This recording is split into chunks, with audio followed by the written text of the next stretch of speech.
Everyone wave. Hi, everyone! Welcome back to our extended edition of Revenge of the Gith season 3. We're on episode 17. I think it's correct in the stream manager. If not, I will change it. But just yeah, keep getting bigger and better. it just y'all. keeps getting bigger and better. But you know what? I'm not the only one here. I am joined with 6 other amazing human beings. We're just going to go around the table, introduce ourselves, answer a question that the DM bestows upon us, and all of that great noise. So go ahead, Rob. You start us. You start us, beautiful. Will do. Hello, everyone. I'm Rob the GM at RobbyRoll on Twitter. But tonight I am the GM of today's game of Revenge of the Gith. Very excited to do shopping and drama, I'm sure, as the party gets out of my fun little Underdark with its C-R-A-R-C. Thank you. Underdark. Maybe make it French. Dark. Anyway, my question for y'all is, how would your characters most prefer their mac and cheese? For instance, my favorite thing for mac and cheese is they put a little seafood in it. It's like lobster mac? Yeah, like a good lobster mac, like some crust on top. So that's me. How about everyone else? Hi everyone, I'm Montana. I'd like to rock and satisfy. Rock being circle in the blue. And a key that macaroni would probably be baked, like 2 different types of cheese, but then like some bread on top of that, and then just like sprinkled and covered in chocolate. And chocolate? Yeah, chocolate. Actually, cheese and chocolate does taste good. Sharp cheddar on brownies. Sharp cheddar on brownies. It's surprising. Either way. Yeah. It's surprising. It messed me up the first time. Because Kind of mad about it. It did. I think it did shake Obadiah to his core. you could dip the chocolate in the cheese or dip cheese in the melted chocolate. Either way works. It's reverse fondue. I think he just wants more. More. It's like Buddy the Elf when he makes his spaghetti. Yeah. Hi guys, I am Hope. I play Chad. Oh, I'm so sorry. I was like all ready to go. I'm sorry. I didn't want to be like, I'm sorry, Robin. Oh, that's all right. I'm just thinking now I want that damn mac and cheese with chocolate. But hi everyone, I'm Robin and I play Proserpina, the Tiefling Arcane Archer, and this is actually something I've thought about for her for a while. So her mac and cheese would definitely be baked mac and cheese. There would be at least 3 cheeses, probably a local goat cheese, maybe a Gouda, and either an Edam or a Gruyere, because those all work really nicely together. Some caramelized with onions. fancy cheeses. I grew up on a farm. We have lots of cheeses. Some caramelized onion, nice, good bread, day old bread crumbs as crust. You can smell it as it bakes for an hour or so, really low, really slow. Now I'm gonna make mac and cheese tomorrow. Y'all had a very nice dinner, but I'm already like, ooh. Now Hope, please. Yay! Again, I apologize. So tired today. Hi guys, I am Hope. I play Chatter, who is a Fairbold Circle of the Shepherd druid. If he were to have mac and cheese, well, Chatter's a vegan, so he would try his best to find cheese that has been sourced from non-animal origins, or cashew cheese, yes, would work very well for him. He does love nuts. He was raised by squirrels. So yeah, that's probably what he would go for. And he would not complain if the noodles were in little shapes. He would very much enjoy that if they were put into small shapes. Just like little dinosaur shapes. Yeah, little dinosaurs. The shapes are those animal spirit totems. Yes, the animal spirit totems is a unicorn and a little bird and a bear.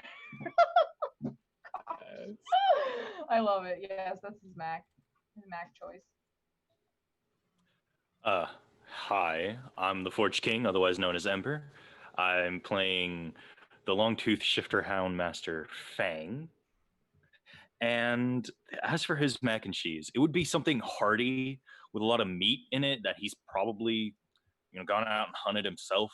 So probably like deer or some kind of flying bird or something like that. It would be an all-in-one meal as well. There'd be vegetables, there'd be meat, there'd be pasta, it'd be a little bit of everything all at once, all in one big He meal. wants to straddle the line between mac and cheese and casserole. Exactly. I see. It's borderline mac and cheese. Wait. Is mac and cheese not a casserole?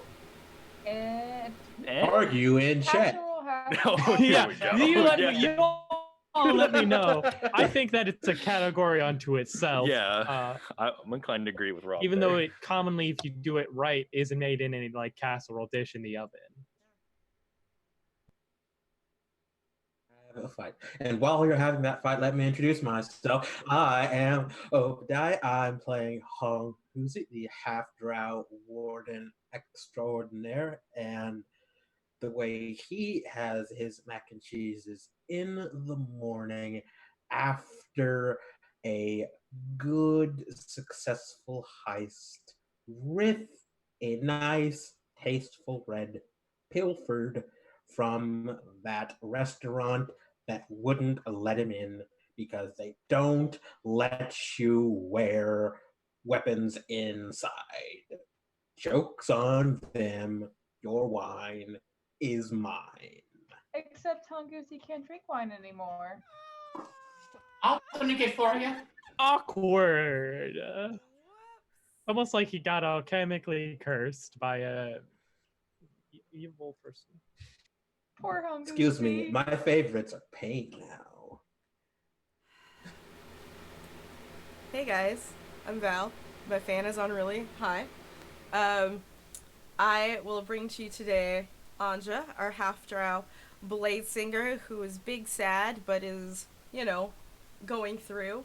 So, because she is big sad, she needs the most comfort version of mac and cheese that she can get, and that is balled up and deep fried, okay? And just have a big thing of hot sauce to dip it in, and just, she needs all of the carbs and all of the fats and all of the hot sauce. That's her thing. Speaking of carbs and fats and things that are really good, what if the people watching at home want to just like throw that kind of stuff into the game, like some kind of new dish? Man, you know what you can do to this game? Everything. Legitimately, there's... What can't you do to this game? What can't you do? You can't force us to fall in love with people unless it's the bad guy falling in love with us. That's a totally different story. Yeah, it's kind of like the genie rules from Aladdin, basically. Yeah. Like, it can't bring people back from the dead, except you kind of can, maybe. You can't take away our player agency and consent. That's legitimately the only thing you can't do. But we do have specifics. For every 100 biddies that you give to the channel, you can get a reroll to everybody here. For every subscription to the channel that you give yourself or that you give nat 20s or nat 1s to everybody here. The GM has too many nat 20s and not any nat 1s, and it's not okay. For money, so you start off, the tier is the coffee tier, which is the lowest tier, which is like a $3 donation. Which if you do it through Coffee and not Streamlabs, you need to tell me so that I can see. Just tell me in chat so that I can see that you did it, because I don't have a coffee alert. But you can just make stuff happen. It's a tier. $3, I don't know, your hair changes color. $30? Cool little item. Yeah. $10, you get a talking squirrel. Sometimes a sex dungeon, sometimes a giant stone mech. These are all things that have happened in this game. So, the limitation is your imagination, and whatever the rules are. The audience turned just like a normal dragonborn lady into like an integral character for Anja, the first person to like marry her maybe dad, pretty much whatever, y'all. Legitimately. Whatever. And let's not forget, of course, Steve Irwin. And Steve, that was my husband. That's I lost money on that one, but it was worth it. So without further ado, Rob, please take us away into Ariel. Take us away, I shall, as we come back to this fantasy world, which was fairly normal, but a year and a half ago was fully invaded by the Gith Yankee, these um, very old, strange humanoids who live in the astral sea, a whole other plane of existence that invaded, saying they were going to destroy the Mind Flayer Illithid threat once and for all. To do so, they kicked all of the people out of the Underdark and sealed it off to from anyone ever entering again, supposedly, at least, and kept martial law over the surface that was connected to the Underdark to prevent these Illithid from escaping and recreating society.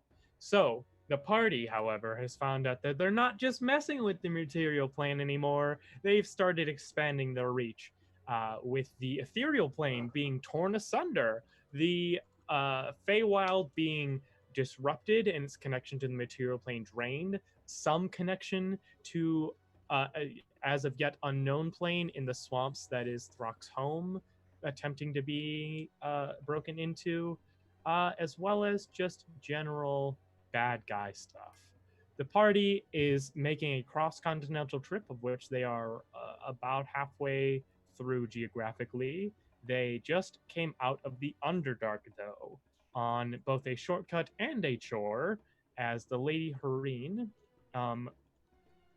we have found out Proserpina's mother, as well as Hung Huzi's patron of dubious morality, not only gave them a map, but also a task. And so they cleared out her the former manor of the House Hareen, learning some secrets along the way, and have now escaped the Underdark to rest and take shelter here.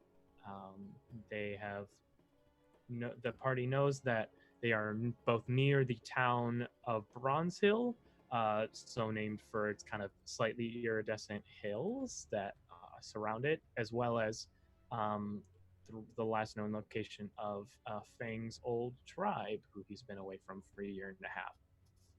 As he got sealed in the Underdark by the Gith when they did that whole thing I just explained. So we come back. You all have had your long rest. Kind of. Oh, also, Chatter turned into a were-tiger and tried to turn the rest of his friends, and it didn't succeed. But it was not fun. So you all have woken up from a long rest in the kind of right outside the alchemically burned battle zone, where I'm just gonna Lady Hareen definitely destroyed the garrison of Yankee that was guarding it, and you all are awake. What are y'all doing? This is a time if you want to have a scene with somebody or have some preparations before going into town. Yes. Yeah. Throck's gonna actually walk over to Fang. And he's just gonna walk over to him and just be like, "Hey, I feel like I should talk to you."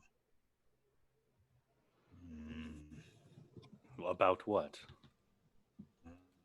Well, this group that we're with. Explain. They are not really being. They're not trustworthy. I'm starting to feel. They've shown me, at least some of them, that they have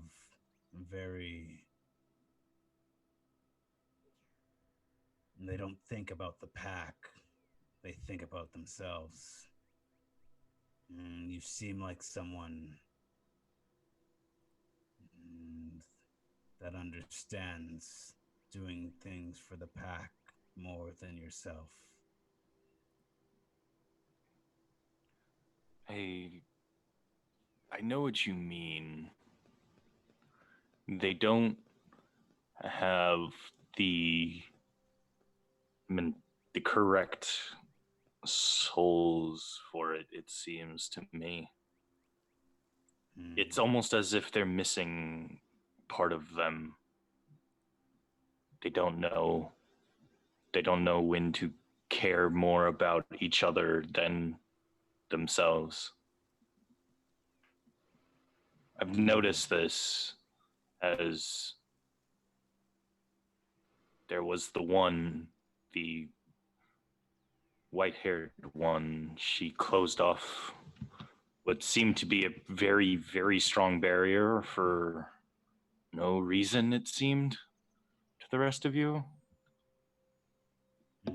And that is not how one should be. She has reasons for that.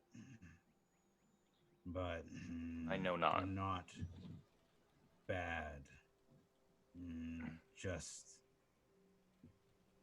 trust your instincts. That's it. Okay. I will. Thank you for telling me this. What was your name? My name's Throck. I am Fang, if I did not already tell you. Or if I forgot. Good to meet you. Yes. Now, I assume we're going into this town, correct? I have not been to a town in a long time. I do not even have money. I have some if you need it. No. Do they offer trades, I wonder? I've only been to 5 cities.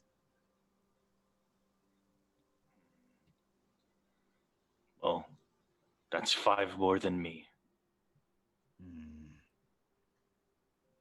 Well, they all seem different each time. So, possibly. If you'd like, you can join me on a hunt instead of going to this town, since we will need food anyway. Yes, it'd be nice to be around some plants again. And hunt we shall. Let's inform the others of this and proceed from there. You head back over. Yeah, and Yeah, what are other 4 of you doing then? Just I guess. packing, kind of straightening out my outfits, going through my bag, sighing. Nothing seems right anymore.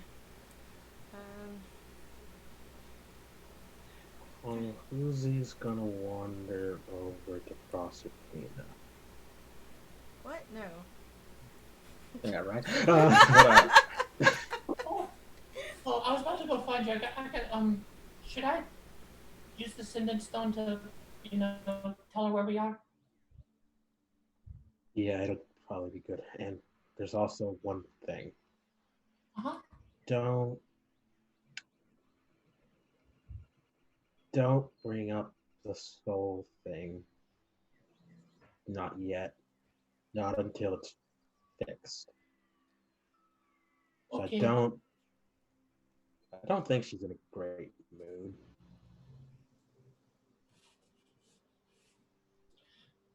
Don't worry, I'm not gonna do nothing that's gonna get you in trouble. Yeah, that's my job. Yeah, that's my job. Yeah. First thing is, I'll tell her that you snore. She might read things into that. I have no idea how she's going to react if that's going on. Oh, let's read into that. I mean, we travel together. We go to sleep in the wilderness, and sometimes I can hear. What?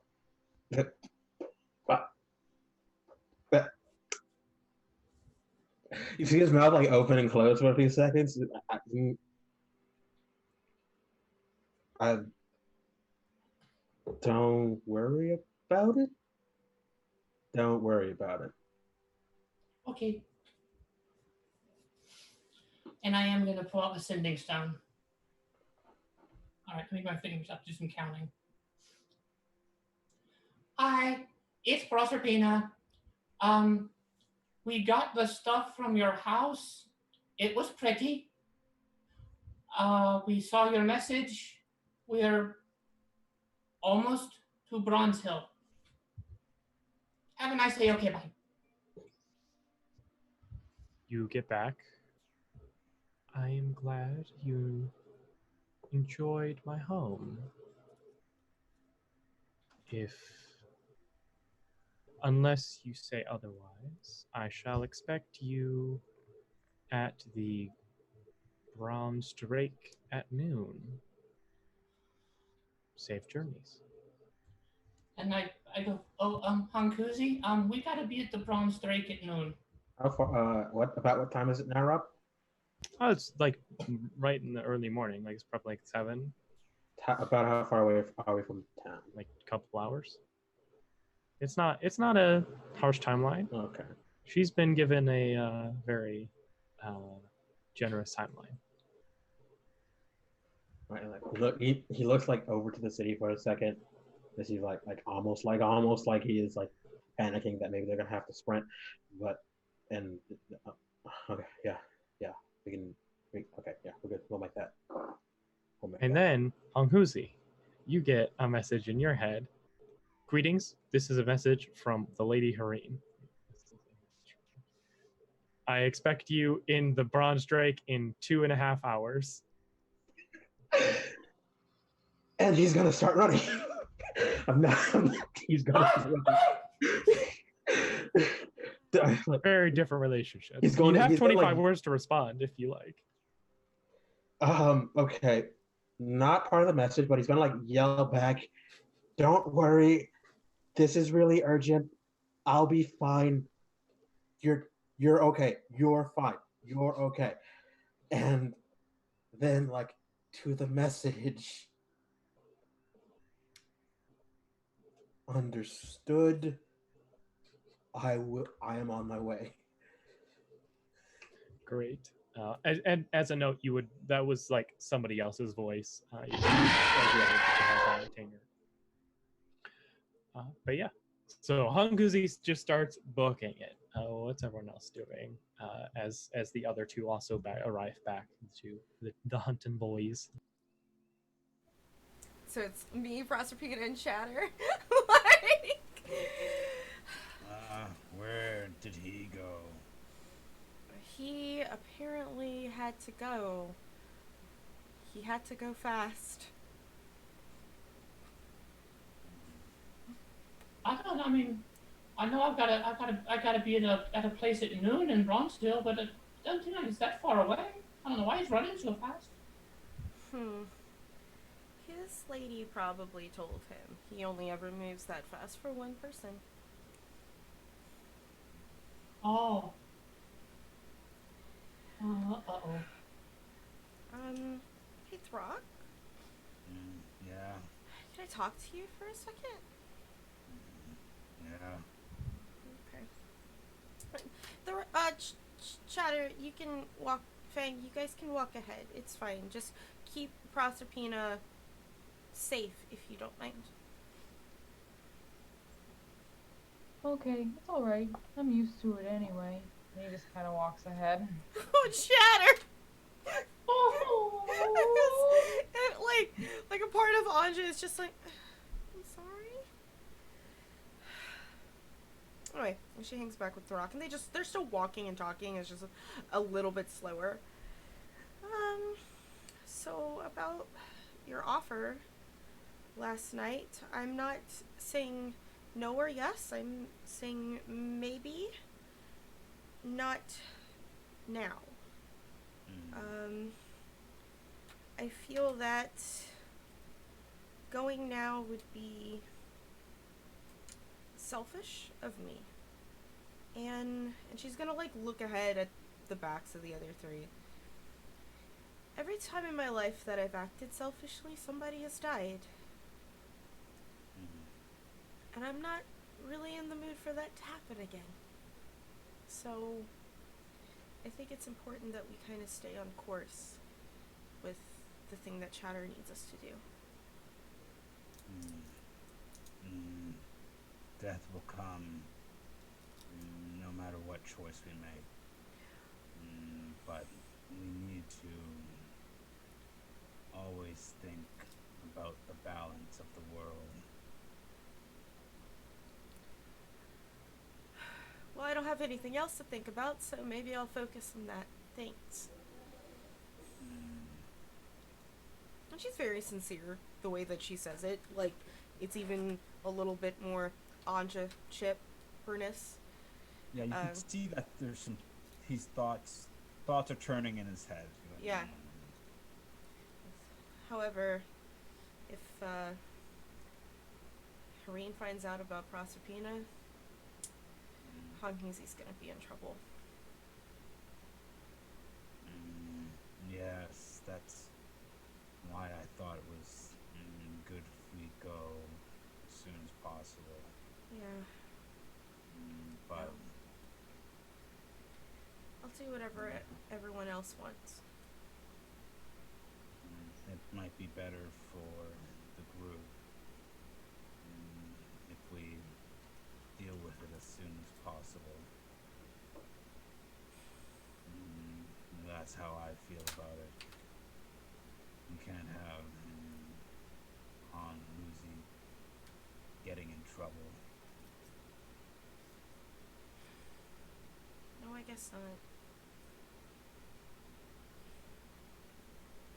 There's a really easy solution to all of this, N.A., but I'm not gonna say it out loud. Don't go there, Anja. She says to herself, and she's like, okay, we talked, great, high five? What? Oh, so hold up your claw, like this, with all of your, okay, so this is what people do when they celebrate something, or when they're happy about something, and I'm just gonna give you a small tap on, on your hand. It stung a little bit. It's to remind you of your success. Okay. Cool. Wait up, everyone! We're coming!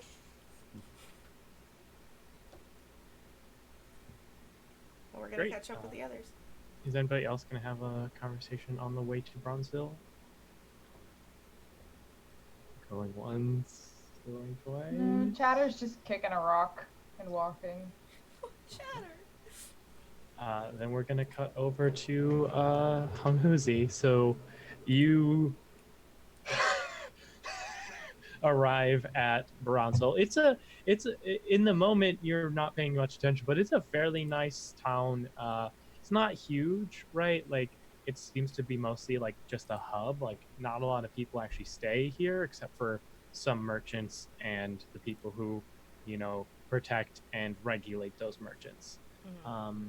But yeah, there's like a lot of there's probably a lot of bronze and natural and like metal around in these hills because there's a lot of like very fine metal work all around the town.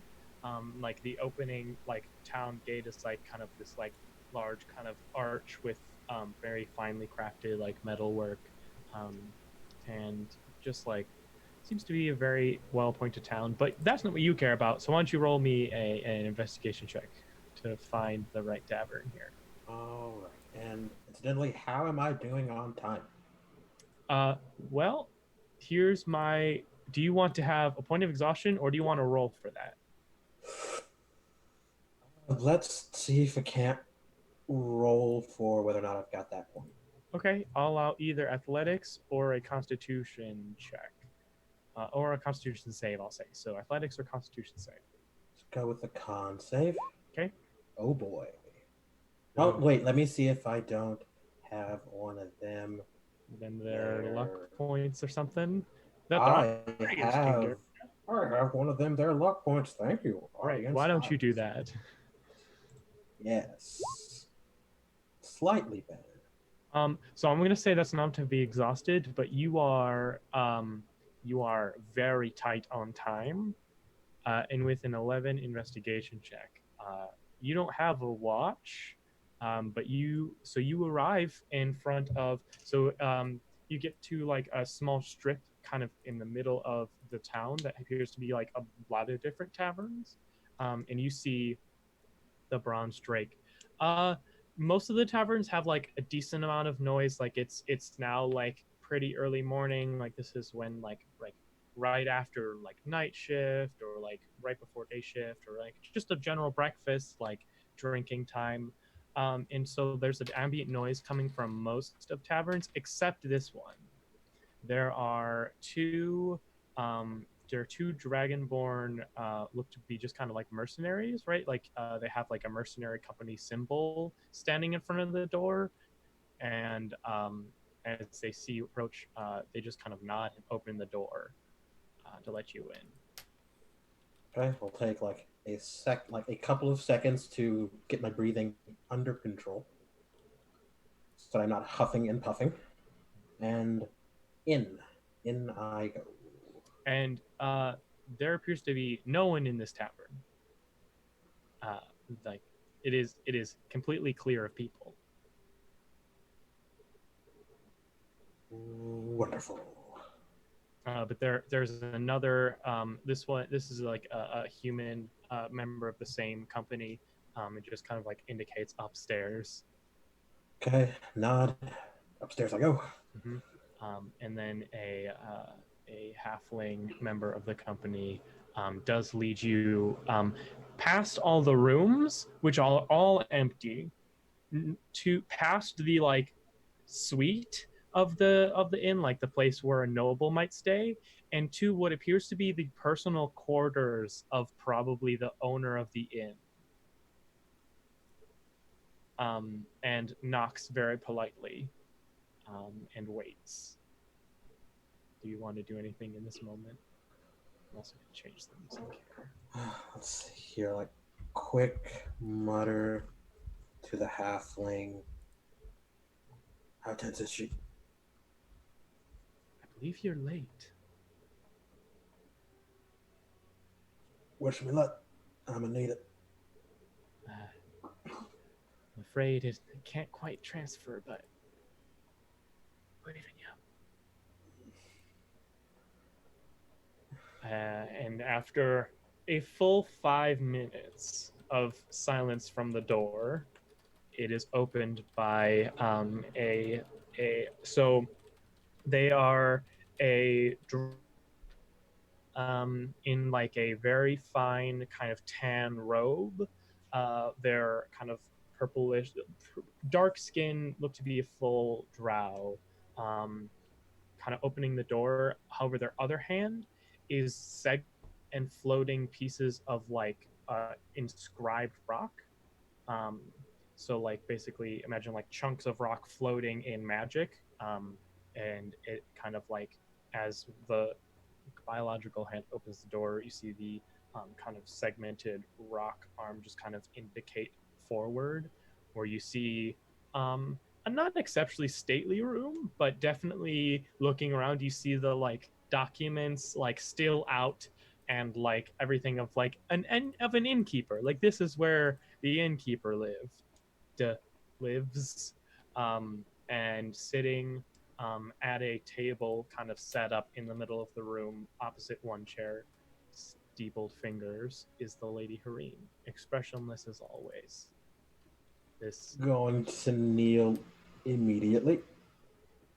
this very noble and very sullen, like kind of a constant sneer almost, but also wouldn't give away that much emotion on her face. Just kind of regards you and just kind of lets you be kneeling for a second before just one finger indicates for you to stand up. We'll do so. Won't speak first. And we'll simply just look at the chair opposite her. Okay, I'll take a seat. I am assuming you were able to gather everything I asked of you. to reach in my pack and present all of ring, and I think it was symbols she wanted from the Yep. other. So there it was a wedding band and then symbols of the Order of the Wilted Rose. Yeah, present the wedding band and the symbols in that order. She very meticulously regards and studies each one. And then now, of course, anything else that you obtained as you do is yours to keep. With the exception of, did you happen to come across what might look to be a personal journal of mine?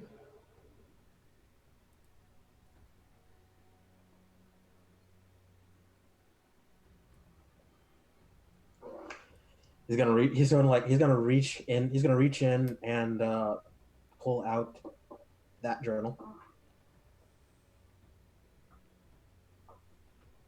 and present it. Takes it. He just sets it down next to herself. That one was magically bound to my manual, so it would have been quite the pain to unlink. I can only assume you already did some reading.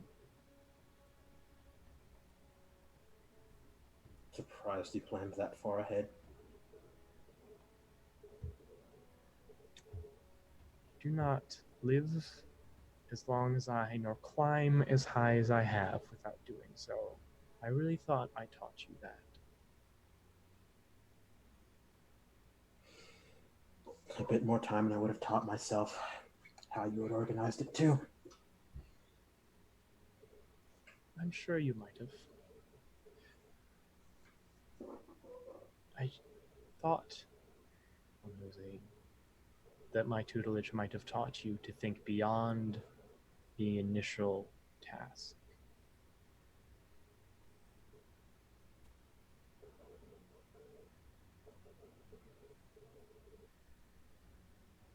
That short-sightedness does not.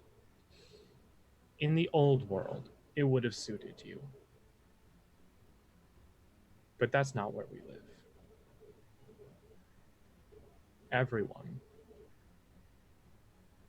needs to be thinking steps ahead.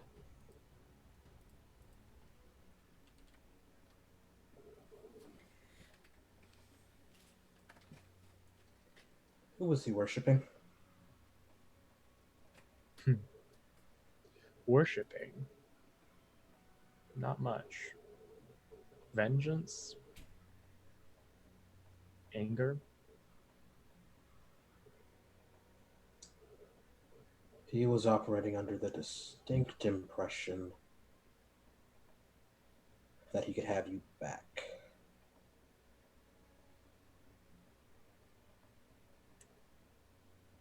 Much like many others. Yes. He operated under many assumptions about myself and the world around him. And he too thought only of the initial step ahead. And that is why he's been scattered, in the house buried, while I sit here.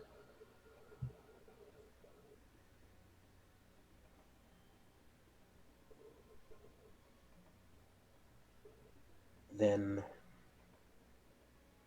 who is leading the order? Because they're using his name. Indeed. If I knew, then I don't think it would have been a problem. However, I am unaware currently.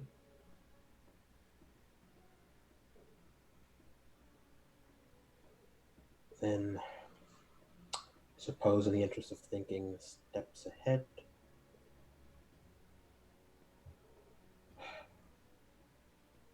Proserpina.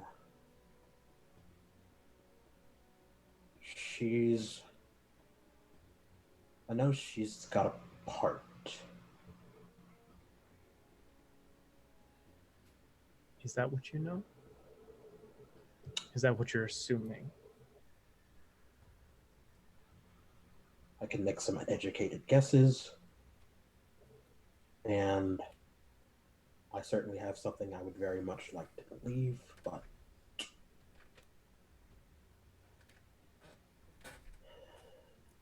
I don't Guesses. know Belief. enough. I'm hearing a lack of conviction, a lack of knowledge, which can only lead you down one path.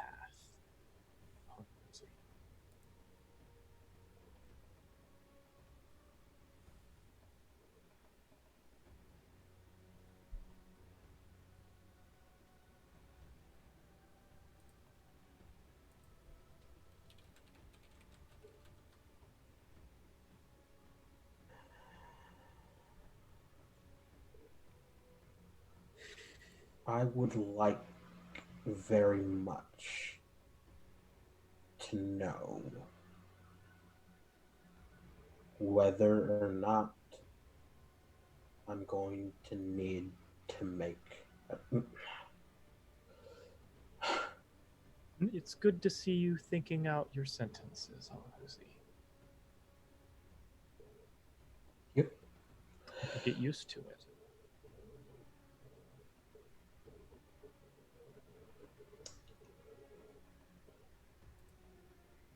Well, in the interest of mentioning things that weren't thought ahead, the paladin is gone. Eaten. No. A bit earlier than I might have predicted, but an acceptable loss. How's how's Andra doing?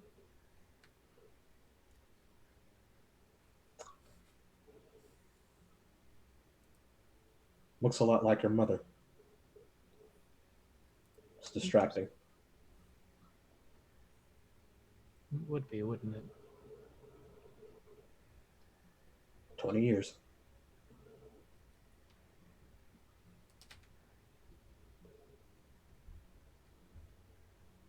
Well, mark that favor off.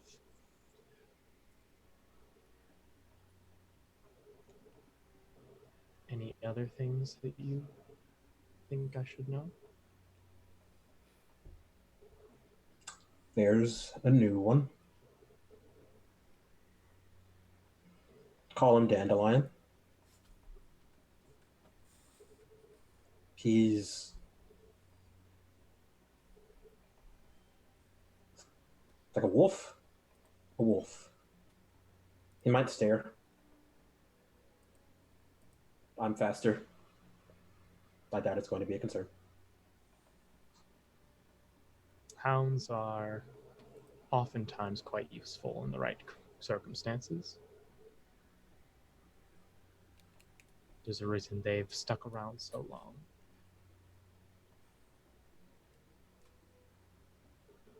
Most things, Lindsay, that are still here are here for a reason, whatever that reason may be.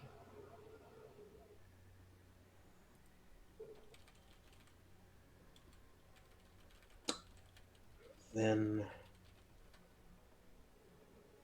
I suppose an important question so that I at least know what I need to be working with. Proserpina is definitely the result of complications. The complications you are still resolving. But is she yours? Not the way I am. But if you were the sort to pass on power, would you pass it on to her? Make a persuasion check. Persuasion. Hmm. Yo, you got 2 nat 20s and 1 reroll. Just You know what? I will blow one of the nat 20s on that. yes. This is important. Interesting that you would use the term complication in a very traditional sense. Then I suppose yes, she would be mine.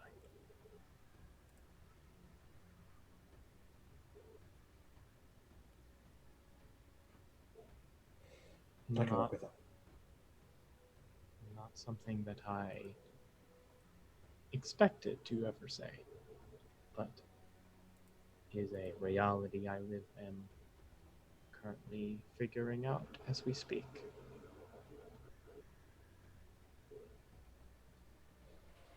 I can work with that. I can work with that.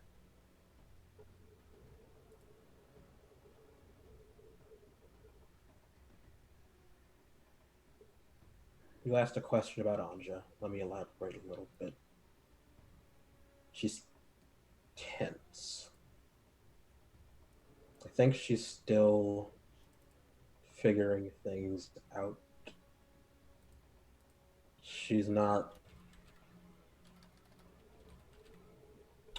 Her mother didn't raise her the way I was. She doesn't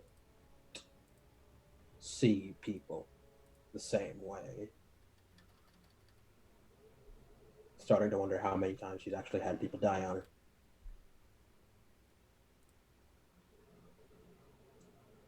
I know you. I doubt you think much of her, but I don't think it's going to be productive to have fun at her expense currently. Currently, I say I think quite a deal of her. She does owe me a favor. I see.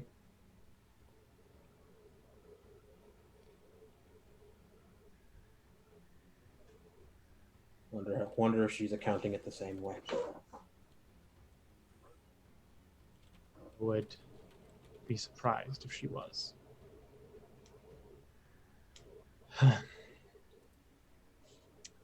Well, I have a very important lunch to prepare for.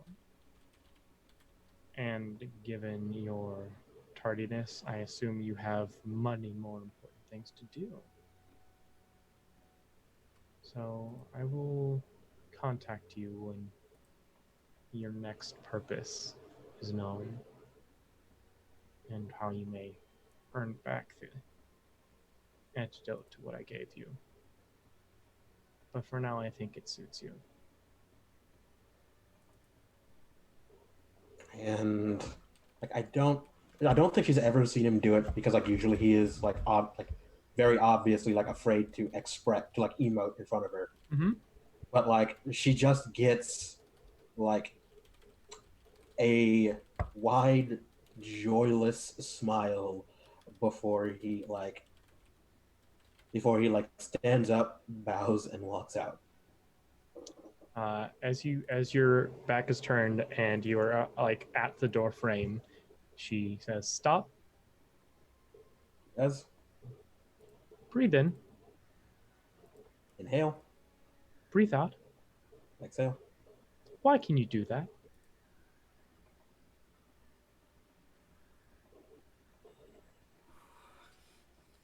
You may go." And he exits. Great. So, we're gonna cut back over to the rest of the group for a second here. As you are close to Bronze Hill, what are y'all doing?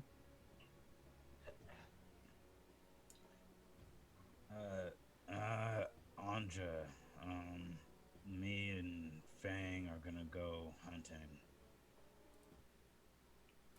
Okay. Where should we meet you? Well, there was a tavern name that was given. Do you, Prospino, what was it called? The bronze dragon. You can meet everyone at the Bronze Dragon at some point. Okay. Mhm. How long are we planning to stay in this town? Well, Proserpina, how long does your tournament last? Usually a couple days max. A couple of days max, hopefully. There is, I'm gonna look over at Chatter. There's some end of the world stuff we still have to investigate at some point. Yeah, well, there's an entire world that I'm very worried about, that every day that goes by it becomes closer and closer to being lost to me forever.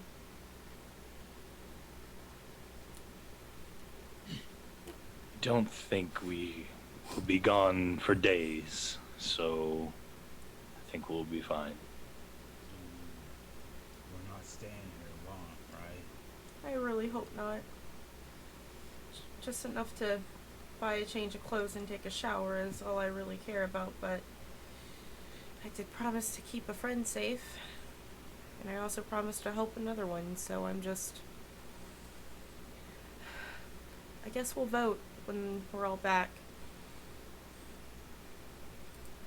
I'm not, I kinda like motion.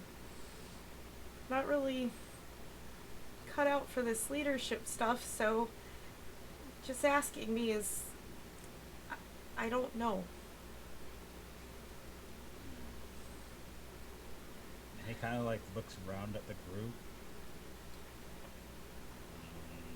I think you don't have a choice right now. There's not really a distinctive leader besides you. So there's a moment where she like breathes in and breathes out and breathes in and breathes out. You can hunt for 24 hours. You'll be back before that. Okay, good. Because we'll leave without you. If we have to. Okay. Let's go. Alright. So, Yes. just to head out to hunt. As they leave, I'm gonna turn and look at Chatter and Proserpina, and I'm like, did I do okay? Was that the right thing to say? I'm really confused right now. Chatter just like rolls his eyes and says, "Carnivores," and You walks sound away. very authoritarian. He looks very You're doing a good like job. upset. I'll walk up to Anja. Don't worry, you'll grow into and you'll find your voice as a leader. You're doing a good job. I don't want Don't that get kind down of... on yourself. I don't want that kind of responsibility. I'm cut out for somebody else being that, and I'm just maybe moral support and voice of reason, not the voice. I mean, who said we had to have a leader? Maybe we could just do things by consensus or by group decision and just whoever's better at a certain thing can handle being the voice at a time. Because you're really smart, Anja. Thanks. That doesn't usually work. As your invisible Oh, hey, imprint. Gerald, You need there needs to be like a leader and a structure. Okay, Otherwise, so you're like a yes. demon. So what are you suggesting, Geraldine? I'll be the leader, and you all can be my minions. How's that sound? I mean, No, that's thank how it you. is. No, thank you. That's not how it is. I pat Geraldine on the head. If that's There's what got to makes be you a happy. leader though, because otherwise you're just demons, and because demons are just like, I'm strongest and I'm the leader, and then a stronger demon comes by, and then they're the leader. That's just chaos. That doesn't work. That can't do anything. None of us are demons. Right. Well, not unless you don't have a leader. Then you're basically demons. Okay. He's not wrong. I know. I kind of just always go with the flow of things. Acted selfishly. Chatter kind of like looks over his shoulder. No, there aren't any leaders in nature. Nature thinks just go the way that That's not true. Don't like wolves follow the biggest wolf usually? That's Yeah, actually we're not that's wolves. actually a misconception. There is no alpha wolf in a pack. That's old science, okay? So there's actually like more of a pair that works together. Am I right? So there's still a structure. Yeah. A nod. There can be up to a few wolves that make decisions based on who's around and who's not. And makes a decision based on what's best for the pack. And he sort of like remembers, like, I don't know if you ever heard them, Throck and Fang, talking about packs or not. And just sort of like shakes his head for a second. But usually a pack of wolves will do what's best for the pack regardless of who's the alpha, and does the little air quotes. Who's the second. It's what's best for everybody. There's no leader. Listen, all I'm saying is that when things go wrong or right, somebody needs to be in charge and therefore the most powerful and have the option to override everyone else's opinion. That's the only way a functional society can work. This don't know is about it's that. just fact. I think that's more of a very strong opinion of yours. No, as I have declared myself the leader, and I deny therefore your declaration. I deny your denial. I don't care. Then I win? No, you lose. How about we vote? Let's vote. Well, we're No, not. Okay, but I we're. stopped the Hold vote. on. Are we voting for who's the leader amongst the four of us, including Geraldine, or who is the leader amongst all of us? Because if we're to do that, we should have everybody here. We're voting on whether or not Geraldine should be the leader. Oh, I vote no. I also vote no. I vote yes. But wait, no, I don't vote. I deny the vote and create my own vote where only I'm the voters. And I voted that I'm the That's leader. how that works, Geraldine. Geraldine, if you don't shut the fuck up, Turns invisible. Yeah, but I'm gonna banish you you. better be careful, Geraldine. Anja can do some really nasty things with her magic. She's super powerful. and You she's feel super smart. Geraldine like Scrabble onto your back, like interposing you between Anja and themselves, Proserpina. It's time to go get you a kigurumi. Don't be an arc. Chatter, is there anything? Chatter, what's your opinion on what we should do? I want to hear everyone's opinion. My opinion on what we should do about what? Well, I guess in general, we're getting to town, and there is a tournament that that Proserpina is a part of. But Proserpina, I'm gonna be honest with you. We are also dealing with, the enslavement of people and our society being taken apart. And I don't know if an archery tournament is actually on the scale of importance that important. But the problem is, if you're staying here, then Hung Huzi is definitely staying here. And it's going to be very hard for just me and Chatter and Throck and Geraldine. Well, Geraldine's probably also staying with... It's going to be very hard for me and the two druids to save the world, is what I'm saying. Yeah, the group without its leader? Oh. Fuck off, So Geraldine. I guess Proserpina, what's your... I mean, if this tournament is important to you, I'm not going to invalidate that. So I guess it's your turn to say what you think is important.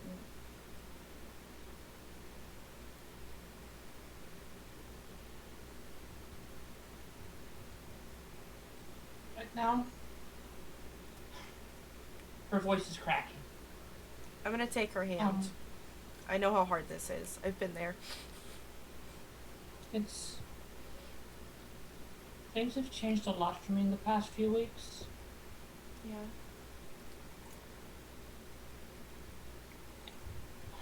The tournament would give me a sense that things are normal for me, that maybe I know that I'm good at something.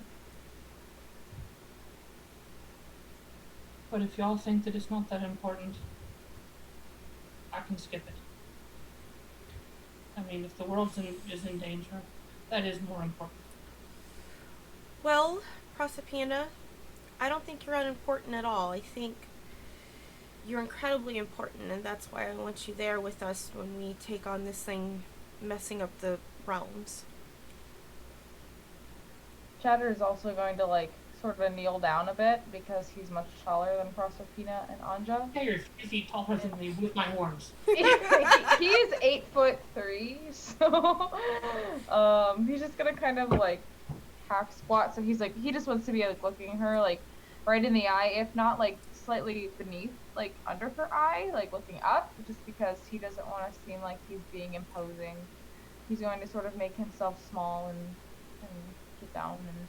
Yeah, because you've very- also become much more imposing since you became a were-tiger, because you're also much more muscular now. He's like thick in the muscly way now, not in the dad bod way. He's like no longer cupping. He's swole. The He's dad so bod's well! not concealing muscle.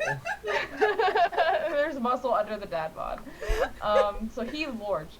But he's like going to very gently take Proserpina's hand in his other hands and just clasp it like very gently.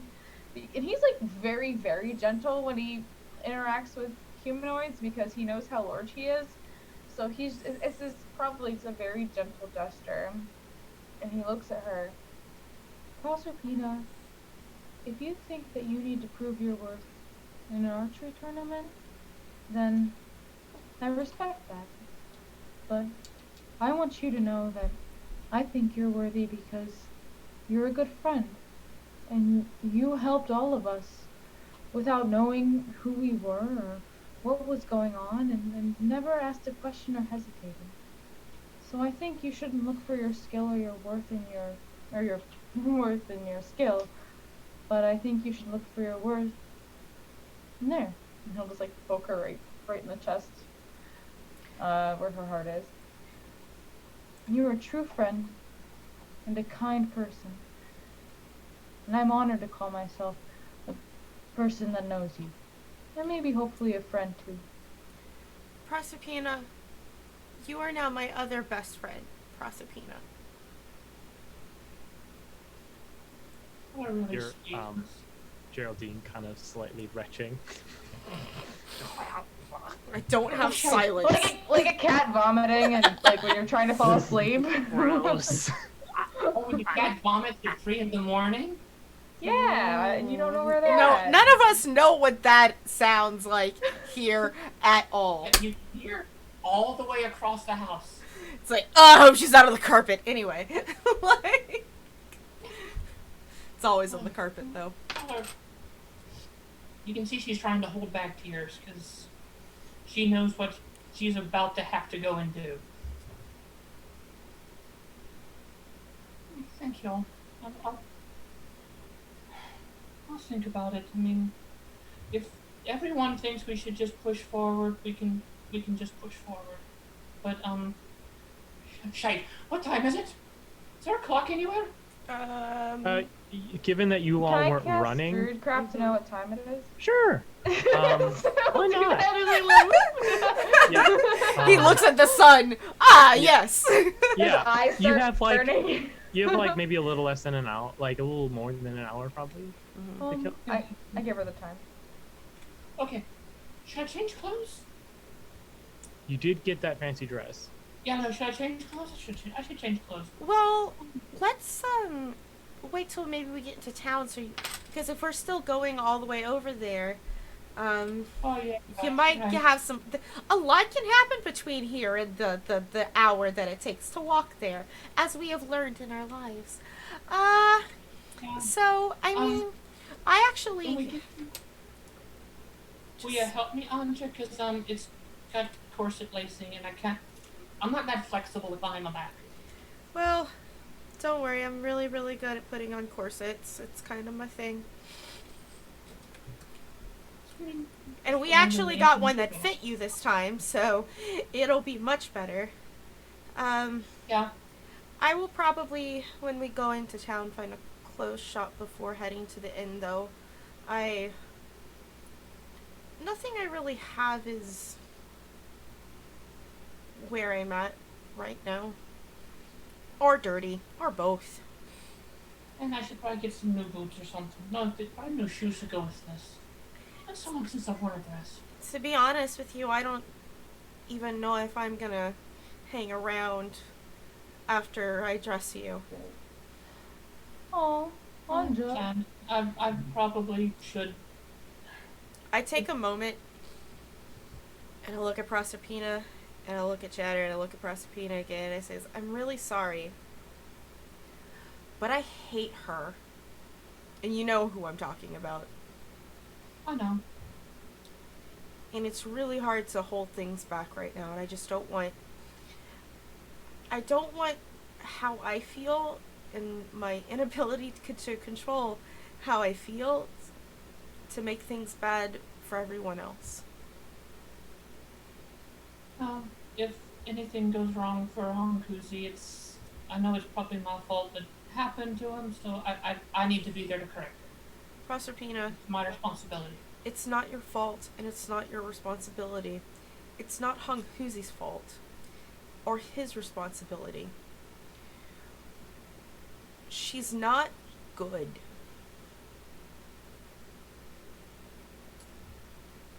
I'm not so sure I am either, but Please, you're probably the best one here. No offense, Shatter. You know, not taken. And Proserpina, just because somebody gave birth to you doesn't mean they're your mother. And he kind of like looks and like little mom squirrel like scuttles out See, of she his, like the little shirt. mom squirrel like nods and hugs you. I And mean, he like smiles fondly and puts his cheek next to her and looks back at Proserpina. To the person who raised you and helped you become who you are and grow into the person we know, that's your mom. I mean, it's just I was the only person who looked like me in my village. I didn't see another tiefling until I was on the road for over a year, and he had really, really, really beautiful purple skin, and these beautiful, like super curled, like ram horns. I mean, and I don't, and it's not so much that I want that it's about love and it's about family. I want to know. I want to know where I'm from. I want to know maybe if situations had been different, what could have been. I want to know. I just want to know. I just want. I don't know what. That's I fair. don't even know. I don't know who the fuck I am anymore. And you notice I don't know for the rest. That's fair, Proserpina, and I agree wholeheartedly that if you want to know who you are and where you came from and what could have been, then I think that's wonderful. But I think you also need to be aware that she, and he kind of looks at Anja because he's not sure if she'll get upset if he says her name. I nod. Go ahead. She might use you and might use that desire that you have to want to get to know who you are and want to learn more, and you have to be prepared for that. She's not a good person.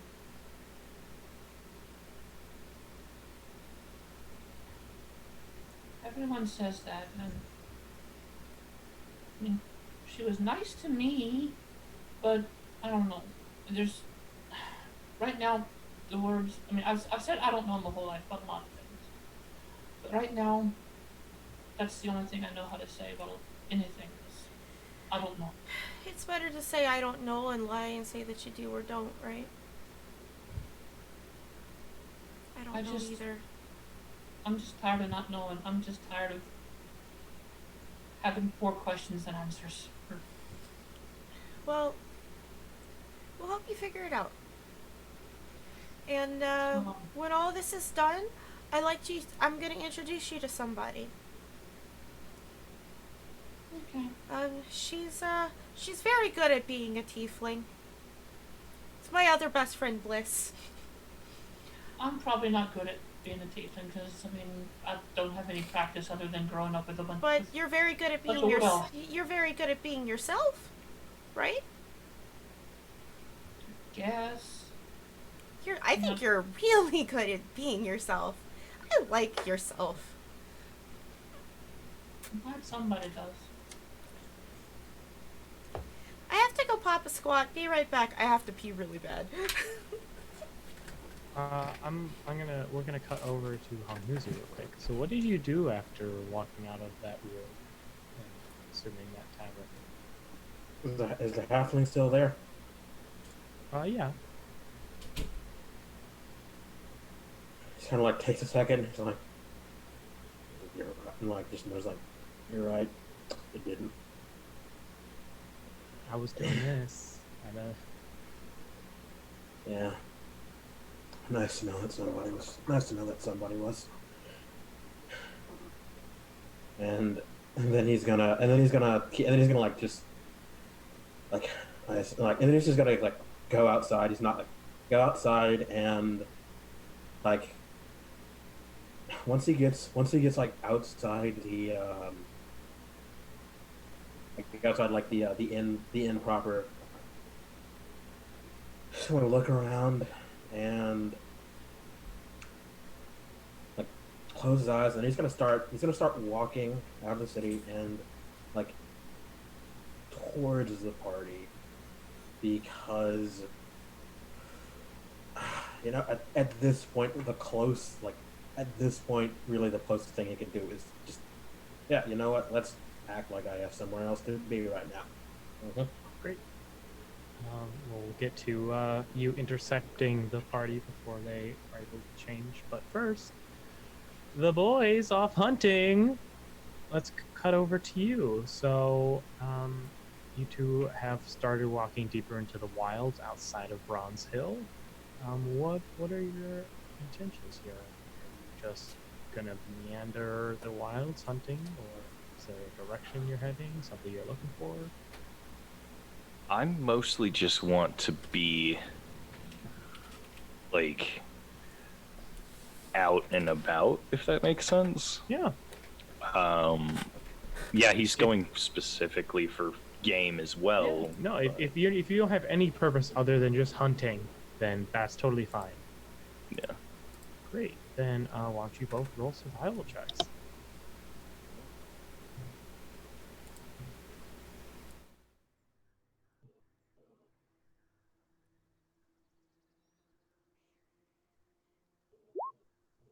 So roll 20 has gone white screen. There we go. Oh, you back? Kind of.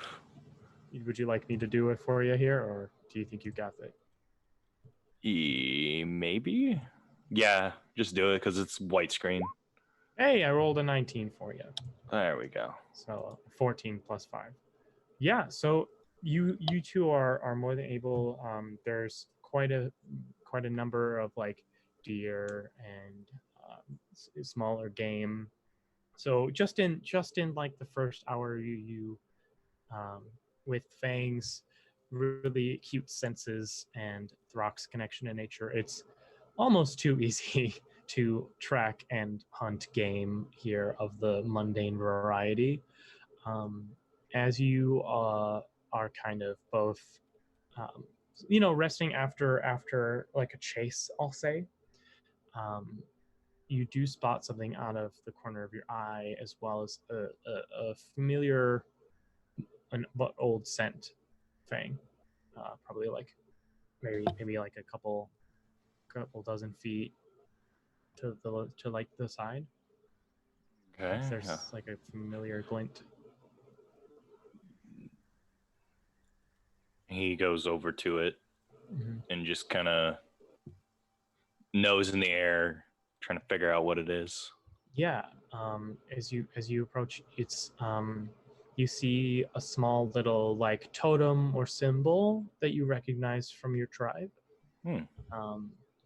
It's so I imagine everyone has like some kind of like symbol or just something to designate you as part of the tribe. That is like you don't part with this ever. Yeah. Or at least some people do. Maybe they're a particular part Whatever of the this tribe. is game-wise, I But want in it to any happen case, to the last person whatever to roll this a this one. little iconography, this little like carved totem of some local metal, is on the ground. And like without some kind of extortion, the only way somebody of your tribe would really give this up would be death. Okay. He'll Is that- grab it. Is that from a prey? No, that is a bad omen.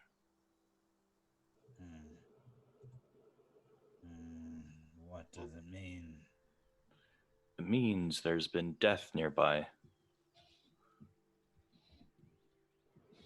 Of your people? Yes. Mm. So now I will go look.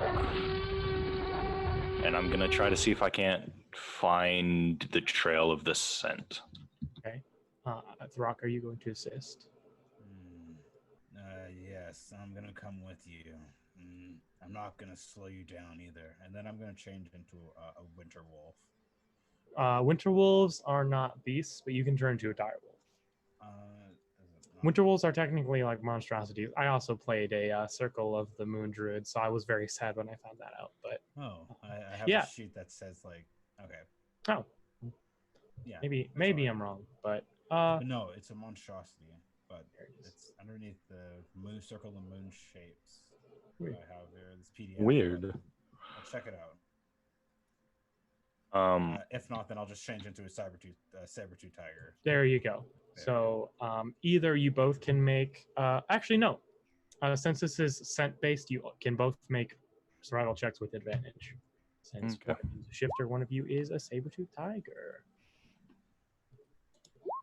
I only rolled one on a 15. Okay. Because I don't know how to press a button. All right. Is your survival your same as your perception, Brock? Yeah. Oh no, your six, survival's six. better. So that's it's actually a 25. Yeah. Yeah. So Fang, this is a decently old, like for a fairly active piece of wildlands, is a pretty old scent. So you're having trouble finding it. But Throck, as you sniff this kind of symbol, you do catch the scent and are able to follow it if you like. And I start following. I give him a nod, and then I start following it. So do you all want to now go through the wilds quickly or stealthily? I think cool. Actually, I'll turn to Throck. Throck, do we want to move quickly, or should we try to hide our presence?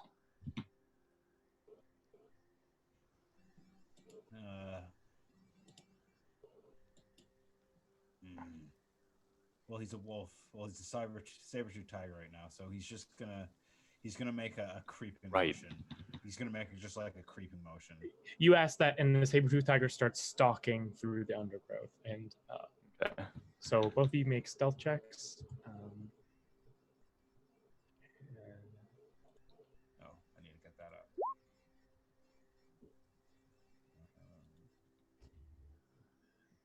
+6.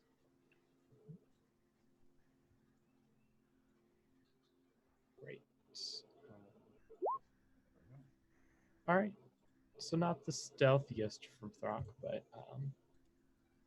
pretty well from Fang. Fang, if you could roll me an Arcana check for me for what you're about to see. Okay. This isn't gonna go well. Okay. Oh, wow. Okay. So, 13 is terrible. You both begin stalking through the undergrowth, and after some time, there is a small cave set into one of the many hills here. That this scent seems to it's traveled around, but you Throck can kind of recognize that like this is probably one of the last places this creature was.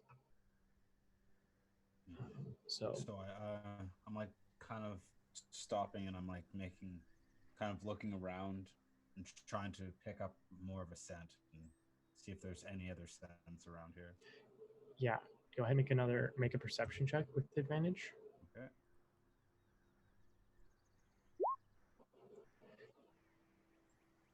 So there are a lot of scents around here. There's a lot of scent of death.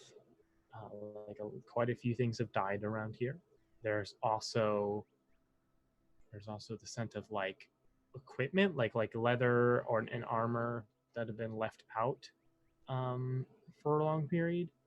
There's also another scent that you haven't smelled for a couple weeks. It's very acrid and unnatural. You remember this scent as you just began your journey when the Slod were around. Oh. I get a very worried look on my face. Which way is it coming from? I growl at the cave. Mm-hmm. So Fang is just gonna pull out his he's gonna pull out his daggers and walk towards the cave. I'm gonna ask for another stealth check from you. Okay. What is Throck gonna do? Throck's gonna slowly creep behind him. All right, a stealth check from you as well then.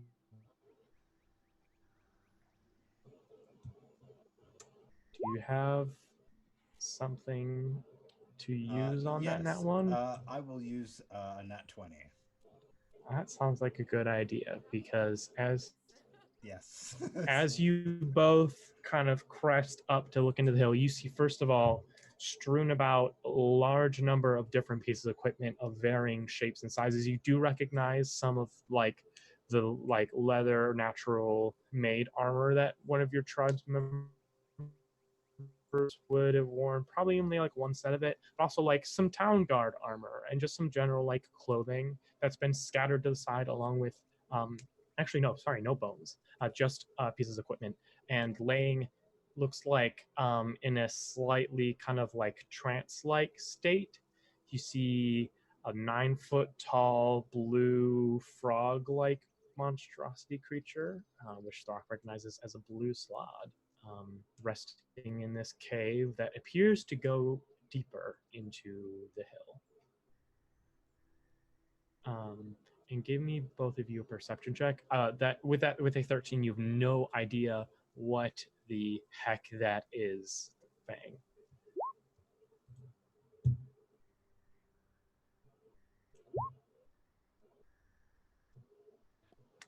I have nothing. No, so I mean, it's just a perception Yeah. check. So, Brock, so the cave goes deeper, like starts to become almost tunnel-like. There is, as you look at it, a slight warping in the air, almost like a heat wave, right? In like a desert, but it's not that hot. Like it's not for a natural reason. There's some kind of like warbling to the air deeper through that cave.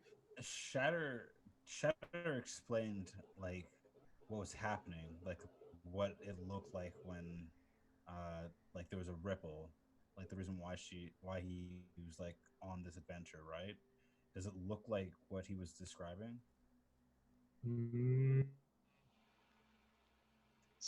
Maybe similar. You would guess maybe to a lesser degree. Okay. Like what Chatter was talking about is like continent and possibly world spanning warbles, Okay. so to speak, whereas this seems much more localized. Okay.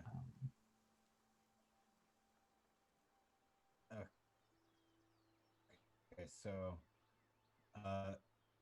Throck's gonna kind of look at Fang and kind of give him a look like maybe we shouldn't do this. Like a worrying look, and kind of like slowly start backing up. So you see him, he he's probably not taking his eyes off of the. You said there was a tribe member's like armor and such. Mhm. Yeah, he's probably not taking his eyes off that yet, so he's probably not even looking at you. Okay. He's gonna just kind of nudge you then. Do the like Disney princess, and I'm looking for anything like grabbing the back of your shirt and like pulling. Yeah. And he'll turn around. Why? Why are we leaving? And he kind of like looks up ahead, and he bares his teeth.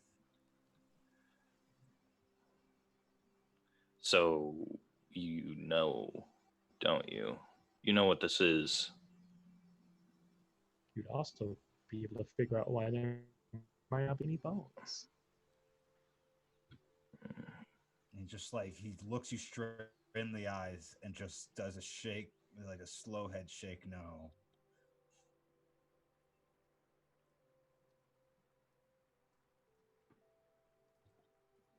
We go back to town. We get the others. We come back. That's all. You get that robotic response, and then he's peeling off into the forest back towards Bronzo. All right. Yeah. Rock's So- right behind you. We will cut back over. So, our three party members who were having a chat, you all intercept Hanghuzi. Hanghuzi, how do you look? What do they see on your face as they kind of come, like as they are entering the like large, beautifully carved gates? Not like a gate; it's like kind of more like an arch in front of Bronze Hill. What do they see on your face? They don't like for once. Hung Huzi looks like just dead. Like he's there, he's present. He's paying attention. He's not like people aren't like bumping into him or anything like that. But like emotionally, physically, he looks like he could go in and just like write off the rest of today. And it's not noon yet. It's not.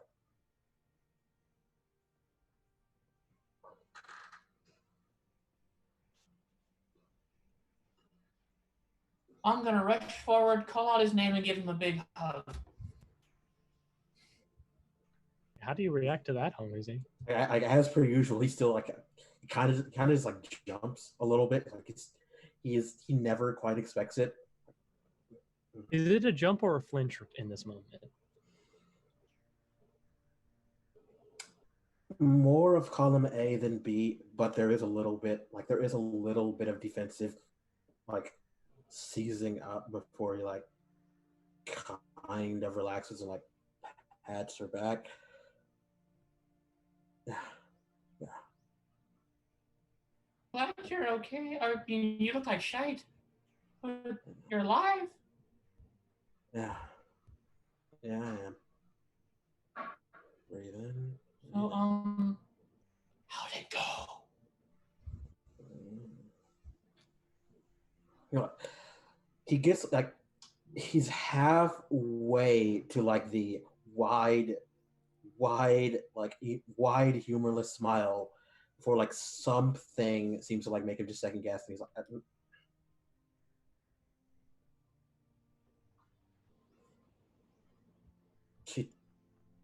she told me you're very important, and not, I don't mean in like she can be very difficult sometimes, but I think she's, with you at least, I really think she's trying. Okay.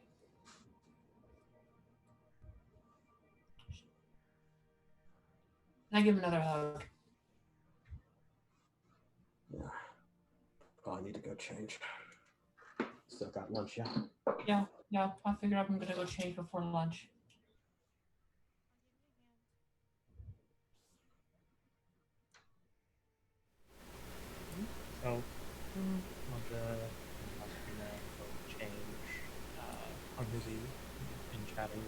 gonna do? Well, who's actually gonna go in and change too? It's like, yeah, he got the outfit, and he certainly didn't tell Prosperi he was gonna like not be there. He's gonna, yeah, he'll show up twice. So that's what you do is just tell him, right? But yeah, he's gonna like change it to nice clothes, and that's some. Right, no, never mind. Later. Chad? Chatter's going to go for a long walk. Okay.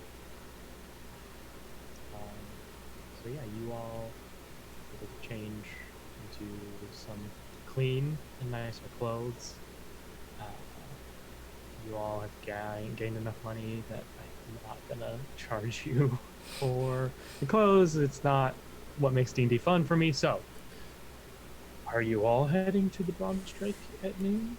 Is the Bronze Strike also the inn? Yeah. Okay, so yeah, I'm assuming that like we went there, like, and there's probably like a special. I'm assuming maybe a special dining area that's being prepared, but we like get our rooms. So I mean, you haven't been there yet. Like, you went and changed somewhere else, I'm guessing. I was kind of under the impression of like getting a room, or getting our rooms and like changing and bathing in the there's inn. Like at least half a dozen inns here in the town. Oh, okay. So, do you plan on staying at the Bronze Dragon though? Yeah. Well, where Proserpina? Where do you think she would have gone to do her changing? I would have found some inn, so I have, or something like a private place, because I mean, I'm not shy about showing off, but it's also like you don't just get naked in public and change your clothes. Yeah, no, of course. I think you and I can maybe split, at least for the an hourly fee for ladies changing and bathing, like a bathhouse maybe. Yeah, there's a bathhouse. Okay. Yeah. So you all go to like a little bathhouse, and change and prepare yourselves. And then, so yes. How do you want your hair done? I don't really. Do you think a bun with like? I mean, my hair is so. You see how long it is. You know it goes almost onto my butt. Yeah, it's very long. I mean, that's why I always keep it in the braid, because it's it's practical and it gets things out of the way. But I don't think that would work with this dress. I mean, I'm not saying that it wouldn't. What if instead we do a really high French braids at the side, come up at the top, and do almost like this really tight ponytail hanging from the back? Okay. I mean, I haven't worn a dress in like 13 years. You look very pretty in them. And I kind of like, you can't see her, but she's got like a little nostalgicism in her face. You know, maybe she had someone who did her hair like this at one time, you know, like her mom or something. And she's gonna help you. And, well, what about makeup? What kind of makeup would you like? I don't know. Nothing like. I don't know. I mean, I normally when I do anything, which it's usually for the celebratory ball after a tournament, it's very simple. I might have a little bit of eyeshadow that'll bring out my eyes, and then I just do a little shine on the lip and a little bit of line. All right, well, that's what we'll do for you, and I help her with her makeup and make her look the best that she wants to be. And I'm gonna kind of sit down, put my hands in my lap. Do you need or want me there?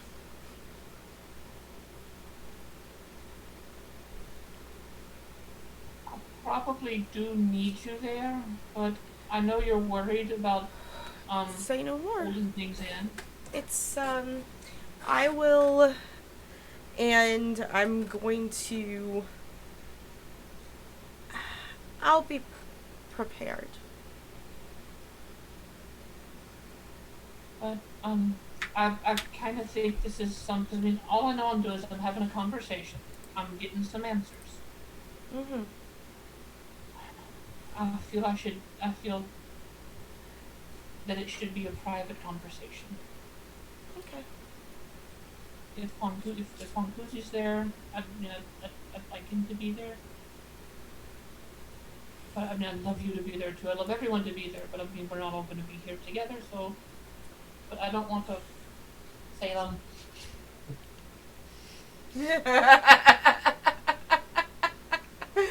Geraldine. Cannon. What? Cannon. Um, I'll go to lunch, and if I feel like I have to go, then I'll go. How's that sound? I'm really hungry. Yeah. I'm very hungry, actually. I can't wait to sleep in a real bed tonight. Yeah, I'd like you there. I mean, I'd like everyone. I'd like all my friends there. But at the same time, if it goes bad for me, If it goes bad for rather- you, I'll have your back. Well, I just don't know. Not that bad. Not that bad. But you know, if it's just Any sort I of don't know. bad, I'll have your back. I've always got yours. I gotcha. Anyway, what about me? Okay. And Anja like stands back, and she went from like Lolita goth to just goth.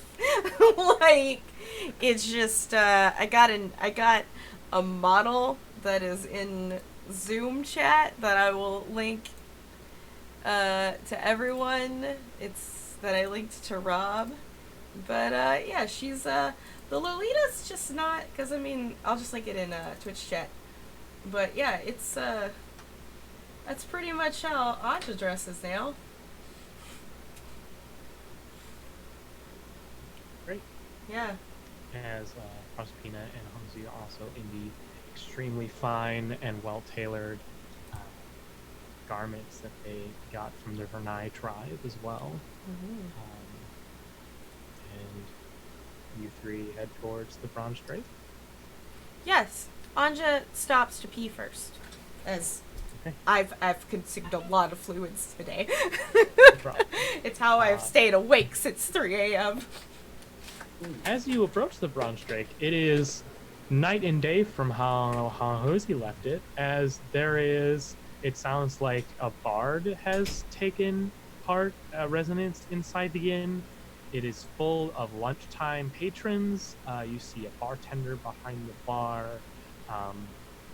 You do see the 4 mercenaries enjoying a round of drinks at a table. The halfling kind of like gives you a curt nod, Hung Huzi, as no one would have ever guessed that it was completely barren not but a few hours ago.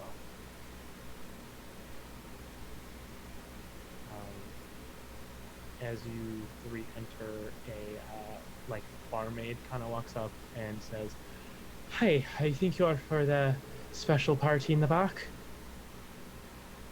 I'll be right. All right, sure. It's nothing fancy. We don't actually have a back room, but lots of gold got thrown away. So, follow me. Right. Okay. Yeah. As you are led kind of into what looks to have been a converted like storeroom in this inn. There are like casks of wine along most of the walls with with crates shoved into them, and a like decently sized table with the Lady Hareen sitting at the head of it.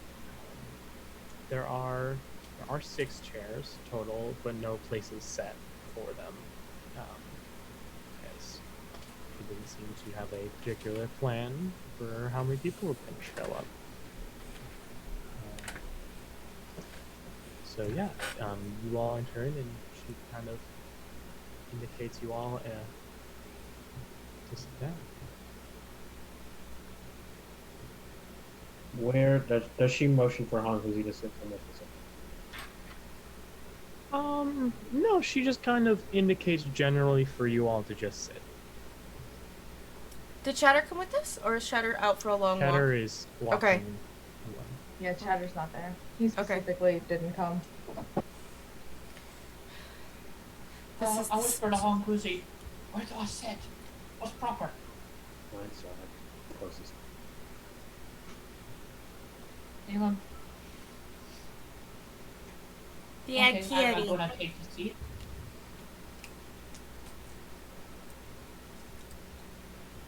Like he's gonna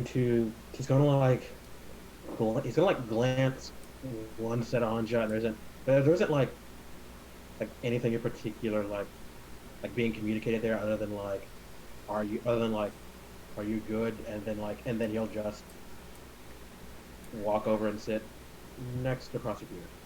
And I will sit on the complete opposite side of the table, very politely. As you walk out to the seat, she kind of sits up a little straighter, kind of taking on a like more hostessly demeanor. Glad you all could join me. I'm sure the rest of your companions are otherwise indisposed. I hope the journey was not too taxing on you all. I am sure it was not. No, it did not go precisely as you all desired. Kind of looking directly at you, Andra, she says, "You have my sympathies for your paramour."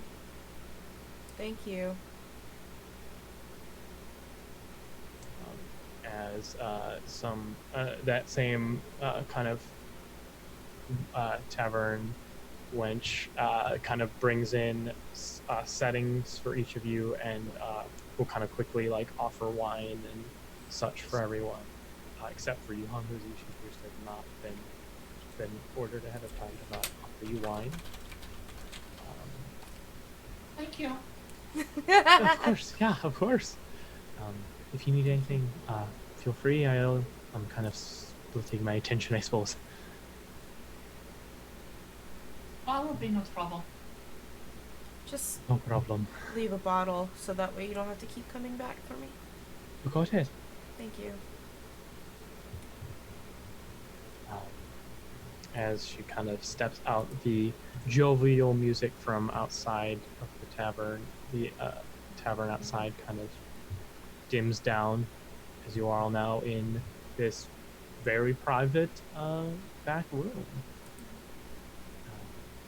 You see Lady Reen has like a glass of red wine that she just is kind of swirling, looking at you all.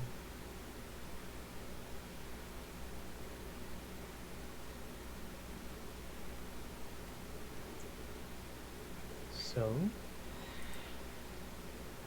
what's next, I suppose? You've made it through the Underdark? There's a world to save. Right. Planes are disturbed extremely. Something's watching the ethereal plane. Whatever it is probably also what tore holes in it. Interesting. Not advisable, I would say, generally.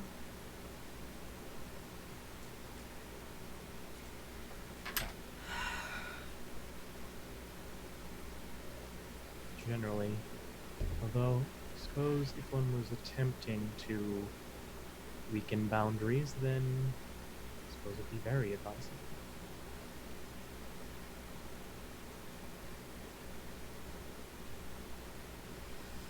Well, the Gith are certainly involved, and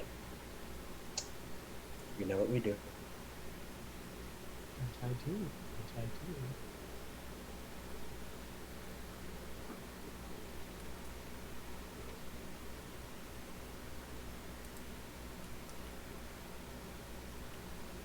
Then just swirls her wine in her glass.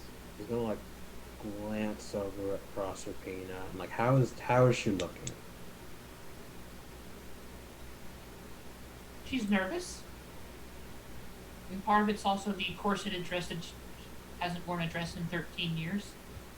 And she's gotten so used to having her leathers and her bow with her, and the fact that she's got those stowed away. So it's just this.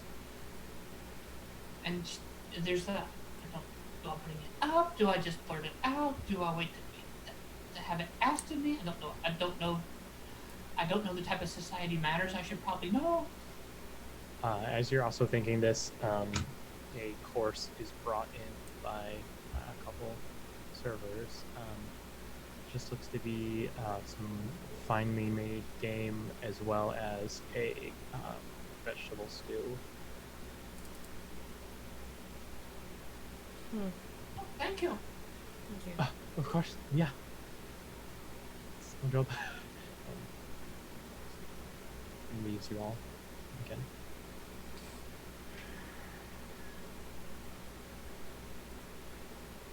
She begins to eat her food very prim and properly.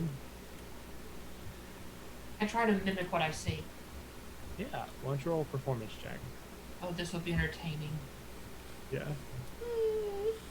Thought so too. Okay. I mean, you've had to like at least like present with some decorum when accepting larger trophies and stuff.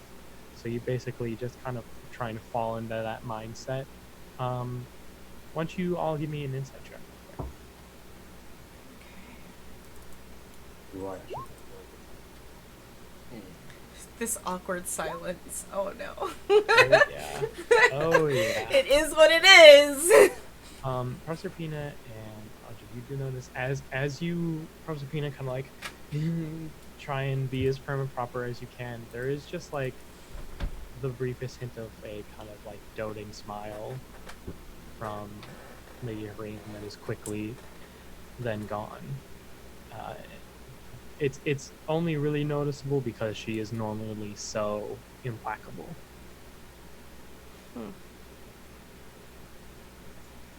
Lizzie's just too busy trying to avoid eye contact. I'm looking directly at her in just the corner of my mouth slightly curved, and then if she notices, I'll not avert my eyes for a hot second before just having some more wine. Yeah, there's like a brief maybe 10-15 seconds of eye contact, and you sip some wine, and she, you know, Andrea, if you need a diamond or something for that whole unfortunate incident. I don't need anything from you. Yes, I'm sure you have garnered plenty of wealth in your journeys, so simply an offer. No thanks. No problem.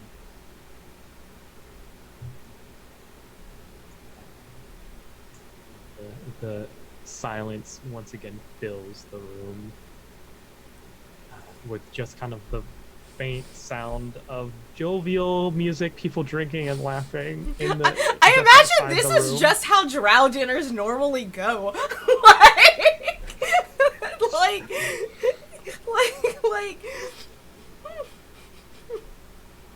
As that course is cleared away and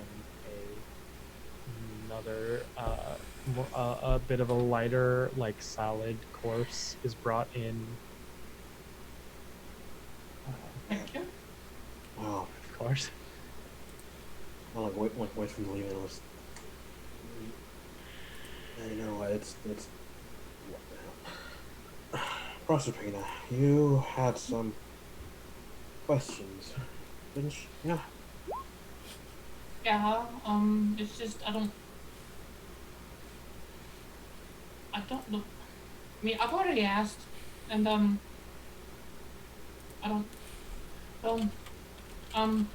anyway, I'll get Lady Irene. First, I'd like to thank you for, we recognized it was you who cleared out the Gith when we came out of the Underdark. That was, that was really nice, thank you. So, yeah, I mean, I know for sure I got one question, and it, depending on the answer, I don't know where to go from there, but I guess it would depend on things. I've tried to think of possible scenarios, of possible outcomes of what could happen, but having never asked the question to anyone other than you, I pull out the little necklace that, with the symbol. Okay, I was over at Walder Point. I was after a tournament that someone came and just pushed this to me at the ceremony, at a celebration, and said, "This will help you find your family." And I don't really understand. I didn't understand then. I don't. Whatever I can do with magic, it just seems to sort of happen. I don't know. I haven't been really trained in magic other than how to apply some of the natural arcane energies to my arrows when I shoot them, but I can't do much else. But okay, I'm rampant. Because I've asked you before with the Sending Stone that you gave me, and I didn't use it probably as much as I could have, because I didn't want to bother you, and because after certain things started to happen and suspicions and questions, I didn't know how to ask. I didn't know if I should ask, but I've talked to Honguzi, and who's really good at giving advice, by the way. And he said I should ask you. So, once again, are you my mother? I'm more than happy to answer this question here and now. However, I think the following conversation may be a one-on-one affair. So if you like, I can wait to answer until after we've had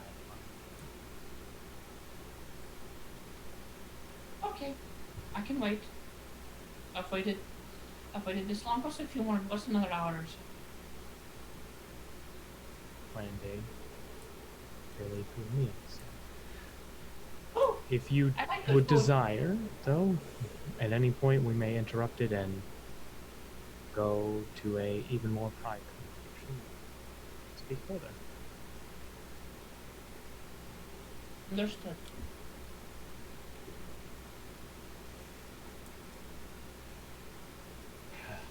As another course, the kind of main course, which appears to be a kind of pot pie dish of local game and vegetables. There is a brief moment where they all look and there's a slightly different pie that is set away. You're assuming probably a vegetarian one is set aside, and 3 non-vegetarian options are brought out for each of you. You do see the pie given to the lady who is not also vegetarian. Yeah, no, it's not. Definitely not. You just assume I thank the servants with every course. Yeah, for sure. And they always are not sure how to exactly respond other than sure, yeah, of course. Always thank your servers and tip them well. Yes, please. Tip your servers. Yes, please. That's how we pay for this stream. And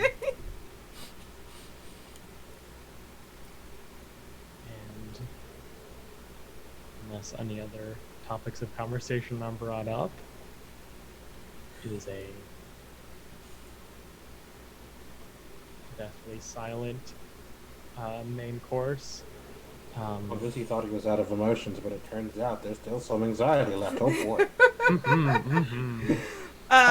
Make a deception check, Honghuzi. You're gonna roll an insight check for the lady reading. I'm gonna roll an insight check for myself. Oh boy.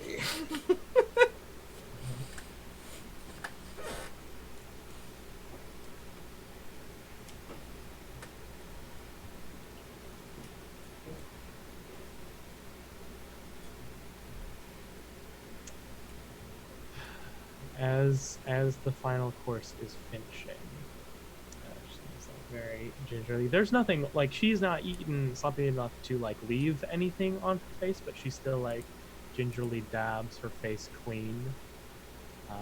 She looks Grizzly in the eyes for the first time this whole meal.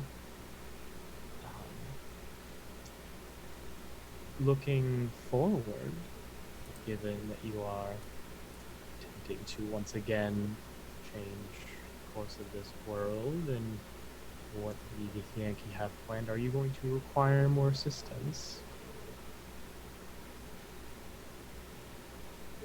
Not personally. But I don't speak for everyone here.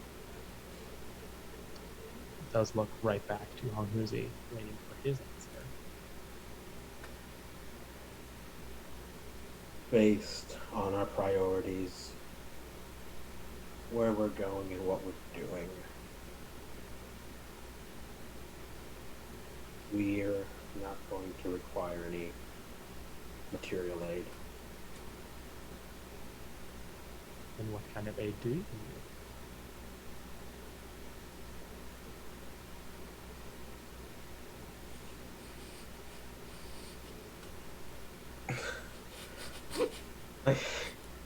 There's Just your love and support. You say that? Oh yeah. Of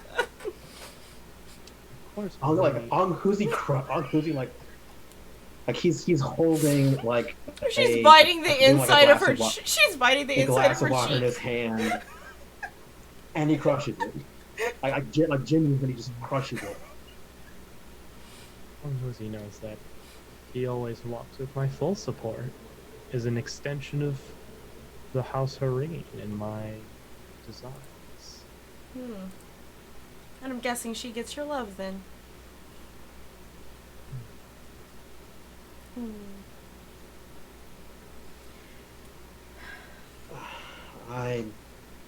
At the moment, I think I just need one of the servers to come in and clean this up. Yes. I think you might want to do that. I'm gonna pat Honkuzi on the shoulder and go, "It's okay, calm down, calm down. Yes, Honghuzi. Things are going well." And I smile at him. Just breathe, Honghuzi. Let me roll. Yeah, What I roll. think is going to be. Roll. Keeping in mind, so that she just said that to you in the middle of a room full of casks of very fine wine as well. I think, like that, and I think in this. So roll or just tell me how you react. Like, let's see here. Okay, so first, let me see if he can. I think this is going to be a performance check. Right. Can I because assist? Right now, he's at his. Sure. Cool. My mage hand is gonna take the wine that's like casted in front of him. I'm just gonna use mage hand to grab that one for herself. Great. I will say, I'm guessing, Honghuzi, that assist will negate the disadvantage? Yeah, she knows real well, not feeling great. Okay, so, like, he seems like absolutely fine. Like, inhales, exhales, like, the smile, it is not sincere, but it is not like, it is not like, there is an aggression there. It is clearly, like, an attempt, it was clearly a sincere attempt to, just the common white lie. Yeah, I'm fine. You're fine. Everything is fine here. There's no worry. Let me, if you would, I'm just going to go grab a server. I'm going to get this cleaned up. I'll be back shortly. Yes. Go see that. That gives you one dismissive wave of her hand. up, going to flag down like one of the servers he recognizes, mention, like, yeah, there was little accident. Glass is broken. Oh, that's no problem. Yeah, if you need to cover it, I'll take care of it. Do you mind? I need like a somewhere like out of the way. It's just kind of nobody's gonna where nobody else. Like, it wouldn't matter too much if I like had to Sure. decompress for a minute. Sure. There's one of the rooms is unrented currently, so. Hey, I'm gonna interrupt here. Thank you. Thank you, Helena, for the raid. We're in the middle of a very tense social situation. We're a very immoral. Listen, there is one term that we can say can just deal with this energy in the room right now. It's called big drought energy. Like, that's what's happening. So we cut back to the room where Proserpina and Andra are sitting with Hung Huzi gone, the kind of punching bag of the social situation gone. The Lady Hareen will kind of turn back to you, Andra, and say, how are your wizardly studies going? I have to say that after some previous experience, it's good to know that the only power I depend on is my own. I see. I often feel the same way about my own abilities. I guess I sort of lied to you for a second there. I could perhaps use some matronly advice if you wish to give it. I will do what I can. Of course. How do you... And I'm kind of looking the direction that Hung Huzi went. I know how you got him here. With all of the awful things that you do to him, how do you keep him? Awful things that I've done to him. What would you say I've done to him? I'm asking for an answer, not a question for an answer. But if you don't have one, that's fine. I'm gonna take my wine. Like, I'll get a room. I think that finding that answer will be a very good learning experience for you. Learning Maybe a your lot of magic things. can show you. Well, my magic can certainly help. Proserpina, are you gonna be alright, my friend? Oh, I'll be fine. Okay. Still eating. Mm-hmm. And the food's really good, and the wine's. It was I haven't a had wine this good in a long time. exquisite dinner. Well, I'm very glad you could join us. Oh, I'm really glad that I came. I was hungry. Well, say hello. No, never mind. Have a wonderful rest of your day. You too. And she's gonna go, like, before she meets up with Hung Huzi, who wherever he's going with the servers, she's just gonna dump the wine, like, in a sink in the kitchen. Like, she's just following suit. She's gonna, like, dump it to where he can't see it and hand the decanter back to the servant. Sorry for wasting it. Our friend there... It's already paid for. You're yeah, good. our friend there is actually going through some really bad withdrawal right now, so I just don't like drinking in front of him, if it's okay. Oh, Like- this is a terrible place to be. I know, right? She must not have known, because that's where we keep pretty much all our alcohol. So. Oh no, she knows. Oh. I'm gonna go find Hung Huzi. You got it. Hey! Yeah, like, you're gonna find him just like I presume that there is like a bed and furniture like in this room. Yeah, it's just like yeah, a little in room. Mm-hmm. yeah, no, and he's just like sitting down in a corner, and like Breathing heavily. he's not sobbing like as such. But yeah, his breathing is very, very regular. But like yeah, no, like he's crying, and he's not like trying to like rub his eyes or anything like that. Is he like on a furniture? Is he on the floor? Oh yeah, he's just sitting on the floor. She's gonna sit next to him and just sort of like, pull her knees up to her chest, but then like lean over and just lean against him.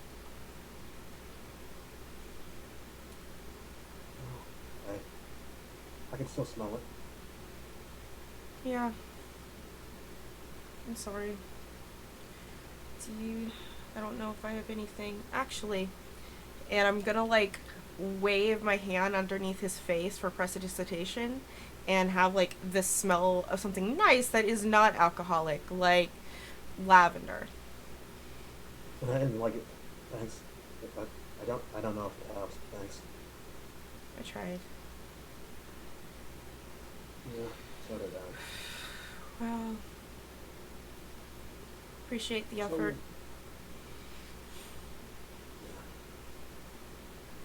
I'm sure Proserpina does too. So we cut down. Proserpina, you two now sitting alone. You see her as Anja closes the door, and after a few moments where it doesn't seem like Anja's coming back, her demeanor and posture like immediately changes to a degree. She, as opposed to sitting straight up, kind of leans forward a bit to you, unsteeples her hands, and is now just kind of sitting in front of you. Yes. The answer to your question is yes.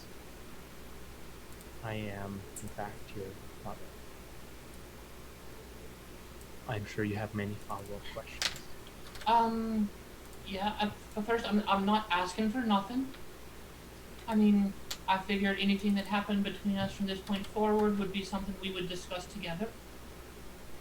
Because I wouldn't have known. I didn't know who my mother would have been. I didn't know what I could have asked. I had no clue. And like I said, and like I told you when I asked the question with the Ascendant Stone, it was a weird dream. And and I sort of learned bits and pieces of myself because it was at that same tournament where I got the necklace.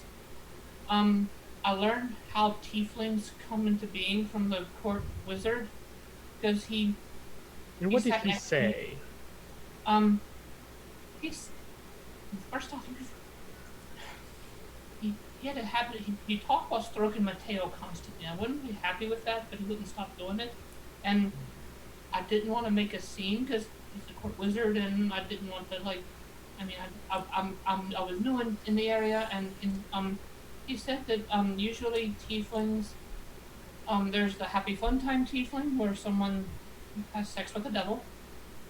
There's the sign your name on the dotted line tiefling where someone makes a contract and it's the result of that. There's the you angered the wrong person where someone double crosses a devil. And then apparently tiefling blood outdoes other genetics, and so if one of my parents was a tiefling, then I wouldn't have a choice in the matter but to be a tiefling. I mean, I grew up on a farm, so I mean, working with some animal husbandry, and that's not really how it works, but again, I don't know all this stuff. Tiefling lineage has its times. It will and can overcome other parentage, and sometimes it won't, and it will stay dormant and wait for sometimes generations.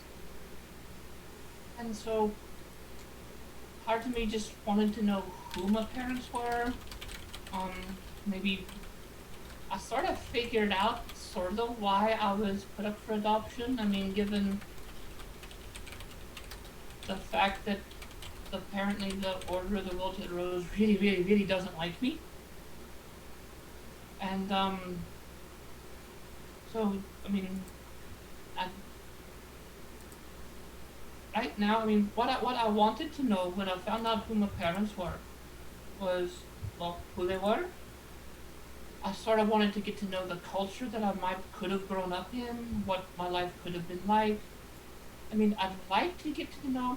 I'd like to get to know you. I mean, it's up to you. I mean, I can't make you do nothing. And I know, from what I've seen and heard that you're that you're that you know a lot more than I do. So it's gonna be your call. I mean, whatever happens, sort of happens, I guess. But I didn't like not knowing and being the only one who looked like me where I grew up. It was really, really lonely, and and then honestly, to be honest, everything that's happened on this journey since I met Anguzi and Anja and Chatter and Throg and Alexander and then Fang, everything I thought I knew about who I was has sort of been thrown off a cliff and destroyed. And so I don't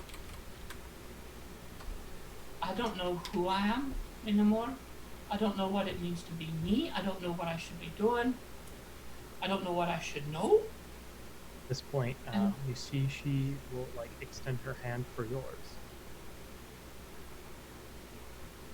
And Proserpina is very much a touch person, so she's gonna take it. What can I tell you, then? I mean,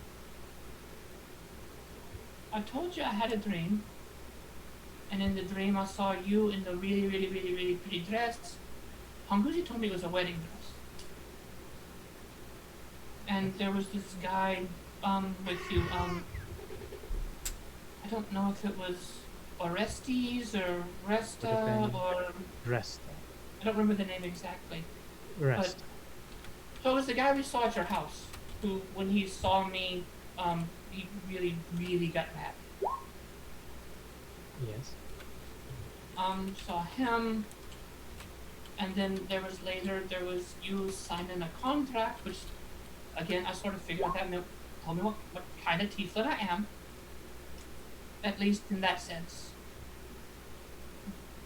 I've sort of learned, you know, and then there was you and some guy talking real funny, about something not working. And that part of the dream, because the dream cut really, really fast. And then there was you at an orphanage in Kylam saying you didn't want your name on the records. I mean, if nothing else, could you explain what I dreamt? Because it was a really weird... I've never had a dream like that before, and it was so pointed that I just sort of want... So, that is quite an interesting vision. It's very unlikely for that powerful a dream to happen usually, but I see you've learned much from it. So, the rest of Hareen is well, you know, given that what you all have done was my husband,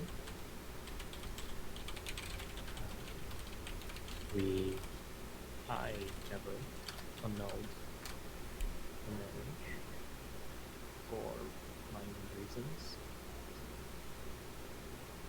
and that part of my life ended a while ago. I left him and what I thought remained of the order far behind me. The other man of which you speak, I assume goes by the moniker, the Molehill Owl. If it helps you, they talk like this. I assume. For Precious bean! I'll do him the small kindness and allow him to keep his air, albeit slight, of mystery. He is he's a smuggler of some renown, some by the name of Mulhill. Okay. We were never technically wed, but were it an option, we were wed in all but the legal paperwork, I shall say, for a time. Okay. Given your nature, if either was to be attributed as your father biologically, it would not be Resta, but the Molehill. Okay. And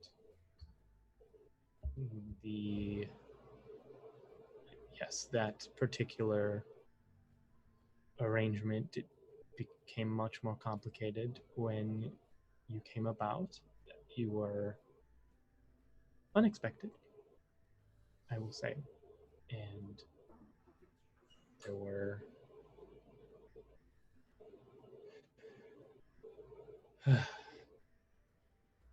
I am in a fairly precarious situation at all times. The House Hareen is not spoken of fondly by those who know of us, and those who don't see a female drow of my years and draw what would normally be very accurate assumptions about my doings behind closed doors. I've never cared for Lulth and her cult, but I did, when the world wasn't as it is, have to make appearances to a degree. And that is not something that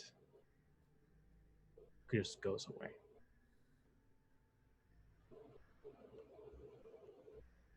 And for that and a few other reasons, that is why I did not want you. To be honest, I didn't want you ever finding me if possible. And I hope you do not take that as an offense, but as simply a practical measure, as it was intended. Oh, I understand. From what Hankuzi's told me about things and what Anja's said about things with, not you in particular, but with Drow stuff, which I don't have any experience with, that it makes sense. So if you want this to be the last time we meet, I can live with that. The gin is out of the bottle, Proserpina. I do not desire that at all. There's a. Oh! Really? Really. You're watching what was a terrified sort of. I expected this to be the response of, given she's used to people saying "Go away, devil girl" her entire life, and just fighting back the urge because she knows Hong Kuzi's response when she does this, but she's fighting back the urge to just rush over and give her a hug.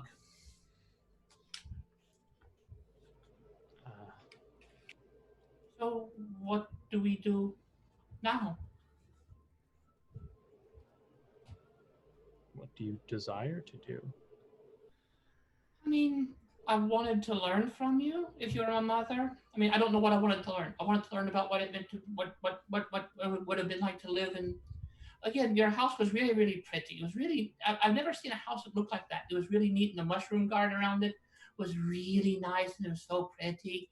And and I wanted to learn. And I mean, you're good with like potions and stuff, and maybe I thought if nothing else, you could teach me some basics for like healing and stuff, so I could be more help when.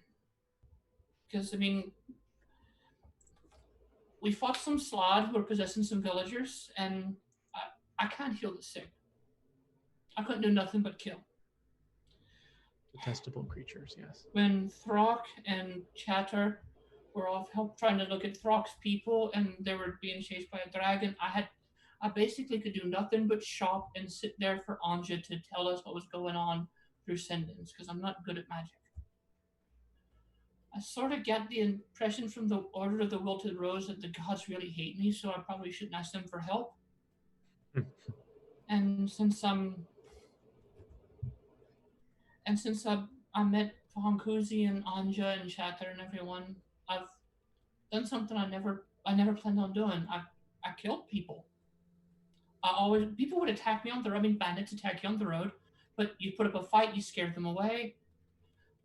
I can sort of shoot fire from my hands and make swords out of fire, so it kind of helps scare them away. But I killed people, and then eventually I started to kind of make it a choice to kill instead of to just try to scare. And I don't like being good at nothing but that. I'd like to be good at something that helps people, that restores life, that makes people happy, not just that destroys. And from what I've heard, you're really good at alchemy and stuff, so I thought maybe you could at least teach me some of the basics so I can do something to be more help to my friends. And then with the world in the balance and everything is, and I'll be honest, I don't understand most of what they say when they talk about the planes and stuff. I know there are other planes, but I don't really understand it all. But I'd like to be able to help people outside of being able to just point an arrow at someone and shoot them dead. I'd like, and I don't know, if something else happens, but I would like to learn from you. I would like to learn more. I would like to be honest, I'd like to get to know you. I mean, what would it have been like to have you as a mother, as a guide, as an influence? There's so many I don't knows. I've been good at saying I don't know my whole life. But I've gotten really good at it, and all the I don't knows and all the I thought I knew, but apparently I was wrong, are starting to get really heavy on me. And if it's nothing more than a candle to show me my next step in the night, I'll take that. But I'd like to get to know you. I'd like to get to know what Drow society might be like or might have been like. Because apparently it's not there anymore, and it's changed. And if there's anything you could teach me that will help my friends, I'd really, really, really like that. And I've lived most of my life just sort of taking it one day at a time and seeing where things take me. And for the most part, it's worked out well. I've met I've had some great experiences. I've met some interesting people. I've made some really good friends. I mean, I've even met my birth mother. So, I mean, things have sort of worked out. I mean, it may not be perfect. It may not be what I expected. I mean, I didn't know what to expect in this situation, or I never thought I'd meet someone like Honkuzi or Anja or Chatter or Throck or Alexander or Fang. Never thought I'd ever go to the Underdark. So I've gotten to do some really neat things, but I'd like to be more help than just killing things. I want to help people. And if there's something you can teach me that will do that, I'd like to learn that. Mother. That will take a little getting used to. I know. I mean, I've kind of had more time since the dream because it was about a week and a half, maybe 2 weeks since I had the dream before I told you, or before I asked you the question, because I didn't know if I should ask. I didn't know if I could ask. I didn't know if the dream was just wishful thinking. I didn't know if it was something that I drank or ate, and it gave me a weird. I can teach you what I know of healing alchemy. I will confess that I haven't used it in many, many years. Hundreds. You see, she reaches into a pouch and takes out a small magical device and sets it down onto the table, and a small aura kind of extends out. Simply, this is something that I have told no other living soul, have not written down, and I have done everything in my power to keep it a secret. I never have been. I have not a drop of noble blood. I was born a servant to a lesser noble. My fate was to simply serve, at best, my lively prospects, as was laid out by Drow society, would have been maybe a orderly at a temple to Lolth if I was gifted and lucky. Because I was gifted, I was able to create some healing magic and antivenoms and poisons, which allowed me to eventually claw my way up and out of that born state. That was hundreds of years ago. Alchemy, much like magic and fighting, does have the power to kill and take, and but also to do good and restore.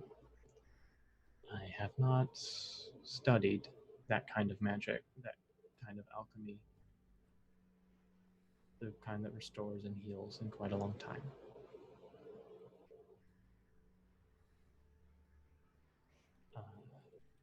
You asked of the society you could have grown up in. I do not miss for a second the world that was lost when the Githyanki excised the Drow from the Underdark. It was a cruel and self-serving world and society. You would have been the pawn of dozens of plots, the target of many more. You would have had to lie and cheat and steal, or you would have had to fled, or you would have died. The cult of Lolth allows for nothing else. So that is what I have done for hundreds of years.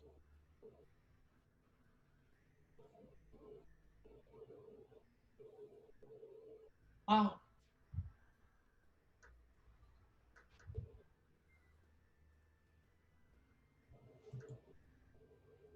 Okay, I'm thinking.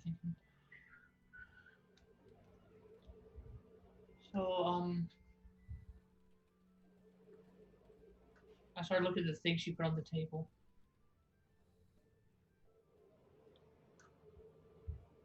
And just sort of run my hand over it, just sort of feeling the edges of it. Just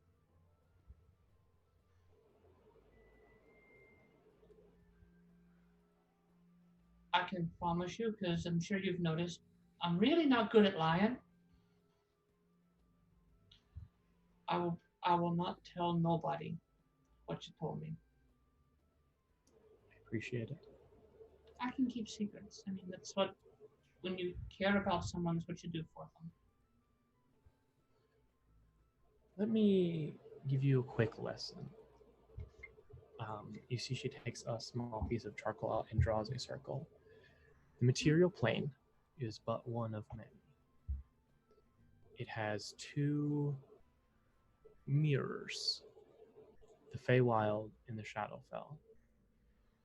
one an exaggeration, one a pale reflection. They are all three unbreakably linked and bound together and held together, and draws kind of like a ring around it all.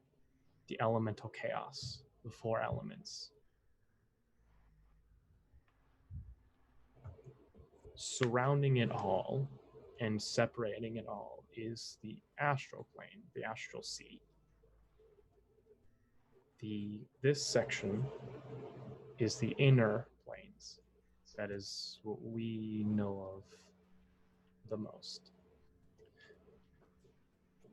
In the astral sea are ways to get to the rest of the outer planes. That's hell and heaven and limbo and the other more primordial places of this multiverse. You see she draws like a couple circles outside of the inner sphere as the outer to represent the outer planes. The first important thing you should know is that each of these larger places, these outer planes. Now there are small places, demi-planes is what scholars call them, that are of significance, but they don't have sway upon the inner planes at all. They are simply places that exist. These outer planes, though, have in some way some kind of sway on the world here.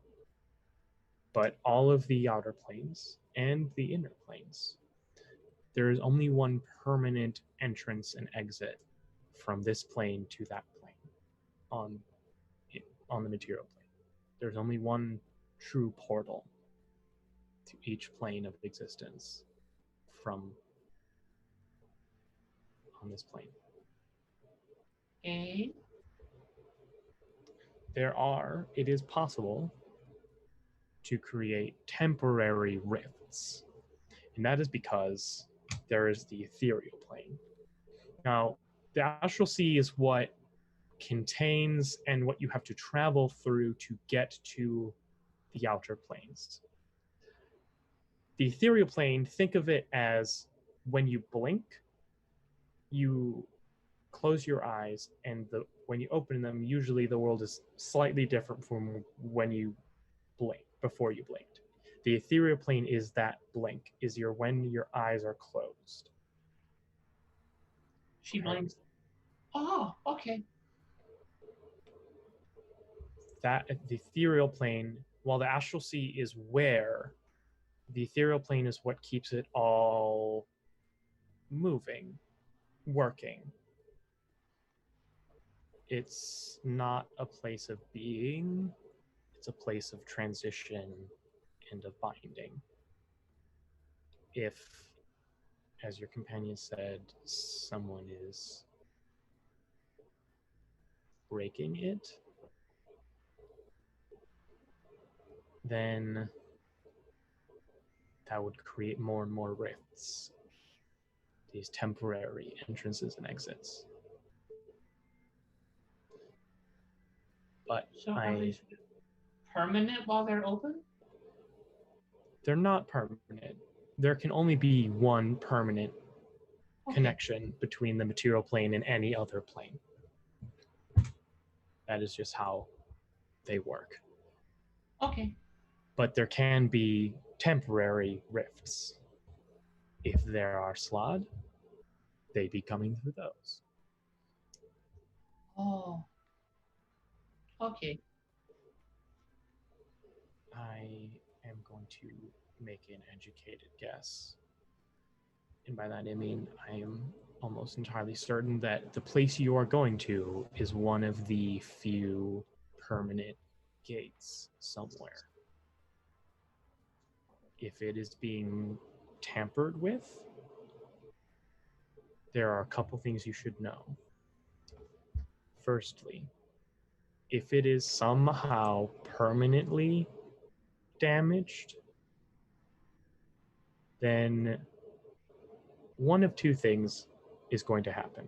Either this plane entirely loses its connection to whatever plane it's connected to, and thus anything connected to it will be without an anchor, or the opposite, there will be no gate to that plane's influence on this one. Neither is good. So, if there's no gate, that would mean okay. If we lose the tether, that means there's no influence. But if there's no gate, that means we can't stop the influence. Right. So if it were, say, Either a let's say dam gets built or the dam is destroyed. okay. Yeah, that doesn't sound good. That's not good at all. No. Agreed. To do so will require agents on both sides of the gate.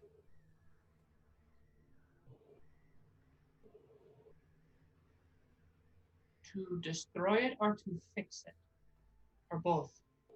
To do whatever is being done, whatever visions your companions have saw, Oh, okay. seen, these Githyanki will need to have operatives on both sides.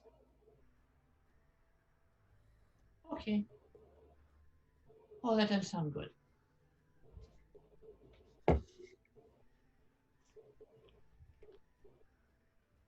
So,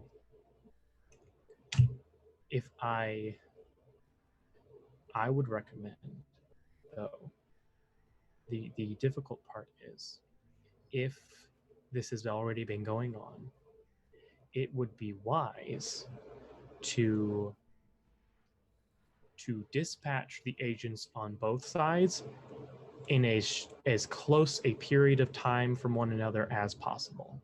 So whatever they are doing to disrupt this gate, if you can stop the ones on the material plane and stop the ones on the other side as close in time to each other as possible, that will decrease the likelihood of backlash. Okay. I think we can do that. I think so too. I am sorry that this is the life that has kind of been thrust upon you. I don't know. I mean, some things have not been what I wanted, but I get to travel to new places. I've made some really, really, really, really good friends. I can't stress how much Hankuzi's been really good for me, really good to me. I mean, he's not treated me like I need to have someone hover over me like a babysitter. If I've needed space, he's given me space. He's been really, really good. He's been done a great job of protecting me. So I mean, he's getting used to being around someone like me, which is probably going to take him a while. But I can be stubborn and persistent. And I mean, Anja's been wonderful, and she's so smart, and she's so pretty, and she's just. It's great to spend time with her and to talk to her. I can talk to her about anything, and Chapter's been so supportive. Throg's been interesting. I mean, I've never met someone who likes food more than me.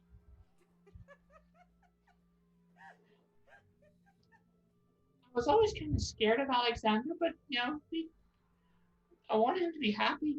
He seemed like he just wanted to spend time in his room writing bad poetry.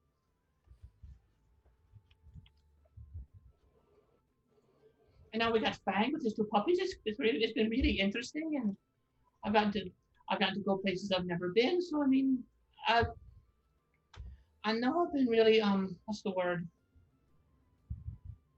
Looking inside a lot lately, because my life hasn't been what I thought it was gonna be. Things haven't meant what I thought they were gonna mean. But if I got friends by my side, if I got people I can protect, maybe the fact that I'm good at killing is not a terrible thing. And I mean, I've met, I'll be honest, I didn't think it would ever go beyond just, oh, hi, you're my mother, hi, you're my dad, and that'd be it. But I've met my mother, and you've even said you don't want me to just go away. So, I mean, the life I've got, it's going to take me some time to get used to some of the changes, but it's not been terrible. I mean, the people who adopted me really loved me, and they did their best to protect me and to show me that just because I look different from other people, it doesn't make me a bad person, and it's not a bad thing. So while I understand why you did what you did, if nothing else, if you would have said go away and leave me alone, you could rest easy knowing that the people who raised me, they did a pretty good job. They showed me love, they showed me acceptance, they encouraged me, they treated me like I was one of theirs, even though, I mean, they're elves, and it's clear that, horns and the red skin and the tail. So it was clear that I was different, but maybe everything that's happened for a reason that I still don't know yet.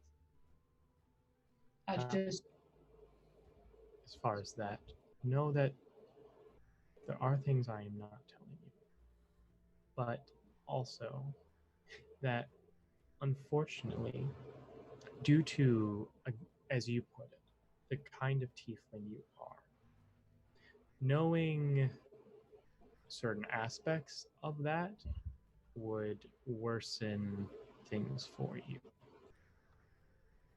in a way that I would not wish upon you. I mean, I don't know the specifics, but like I said, the court wizard, I mean, when he started explaining what contracts meant, he really got aggressive and stroking my tail.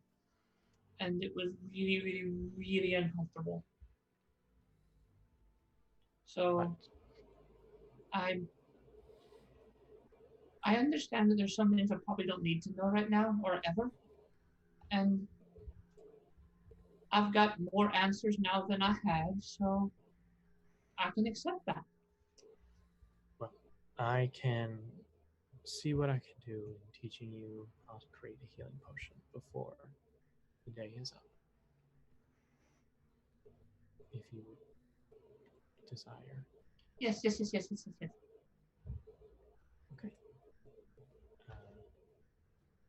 As we will kind of come out of that scene as she begins to pull out a giant journal filled with alchemical formulae and turns to a page that has a very kind of like a very simplistic design compared to the things that she flips through.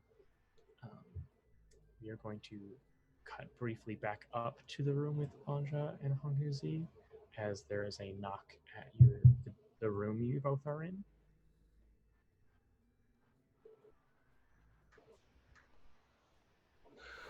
You expecting someone? Yeah, and then he like. I got it. I'll stand up and I'll answer the door. Yeah. In front of the door, there is a male drow figure in a tan cloak with a kind of magical rock arm that Honghuzi has met before. Does like a small bow to you. Does not speak, but kind of gestures like one of the rocks flits and a message spell enters your head. Okay. Antra. I found this and was told to give it to you. And holds out a fairly large wrapped package. Okay. And will make sure you receive it. It's fairly hefty. And then we'll... Okay. Is it okay? I'm gonna go and thanks. And we'll close the door and Yeah. walk away. Yep. Do you open the package? With 9 minutes left, maybe I'll open it next time, and we'll see what's going on with everyone else. Or you could If that's- open it and we could take a I know reaction what for it's next time. I open the package. I sit down with Hung Huzi, which like I put the package between us and start to open it. As you see the glint of metal of the shield Alexander was carrying when he died, the phallic shape gleaming out of the box at you with just a little tag on it, gently said, saying, "With love, Hareen." And we will cut over. And Chatter, you've been kind of walking off intentionally, avoiding meeting with Lady Hareen, and you see the two hunters, Throck and Fang, rushing out of the woods towards the town. Okay. He sees them and doesn't go out of his way because he assumes they're just excited from coming back from hunting. And he's kind of annoyed as it is because he's, you know, they were like, oh, we're a pack and we're going away. And he's like, all right, bye. So he's just going to keep doing what he's doing, minding his own business. You two do see Chatter, though. He's not conspicuous and inconspicuous. He's very easy to see. Definitely head over to Shatter. Yeah, same. Yeah, Chatter. They are right next to you. And I change out of my beast form. Oh, back so soon? Oh, there are problems. Oh, wow. This is my surprise face. Do you know how you were talking about the waviness, the connection you were talking about? Yes, the connection between the Feywild and the material plane? Well, I think I found one. Not as big as you were saying, but it was Tim. guarded by a one of those blue toad-looking things. Well, that's not good. And some of my kinsmen are dead there as well. So I'm here to get everyone, or I will be going back myself. I don't care which. Well, you know, it's really nice, you know, that you're so concerned with taking care of your kinsmen and that you don't care what anybody else does. I respect that a whole bunch. I think we should do that right away, but it seems that everybody else is still doing their meetings, so we can go now, or we can wait. Don't let their precious meetings stop them from saving my kinsman. And he's gonna walk back towards the forest. Are you fucking kidding me right now? That's how he feels. Fuck off. Don't tell me to fuck off. Okay, alright. Alright. Doesn't... Yeah. Breathe? As Fang starts marching off, a town guard, like in kind of, looks like maybe not a little worse for wear, uniform, does approach the two of you. I was like, sorry, I couldn't help but overhere's something wrong. There's a creature over in the cave that way. Killed a bunch of creatures. Oh, you saw this? Yes, don't send people over. Of course not. Would you mind? I think that you need to see my superior so we can talk about this and get the right people in the case. I have to find my friends. Well, this sounds like an extremely pressing matter. I think you should come with me. No, that's why I have to see my friends, because it's... This will only take but a moment. Okay. This sounds like a matter of security. Yes? Okay, I don't know where they are, so maybe it's close by. as the guard kind of like tries to lead you both towards the guard barracks.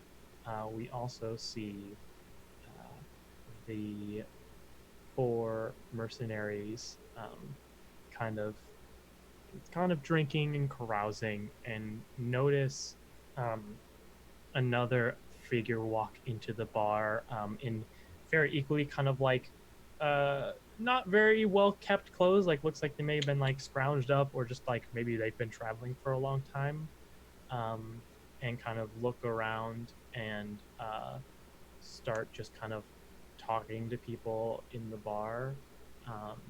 Seems like they're like describing someone, and then you see somebody like nod and point upwards, and the camera just briefly watches as we get a side-by-side shot of that guard and the individual in the bar as they blink, but blink on a sideways, like the slide have been shown to, and we end this episode of Revenge of the Gith. Fuck that shit.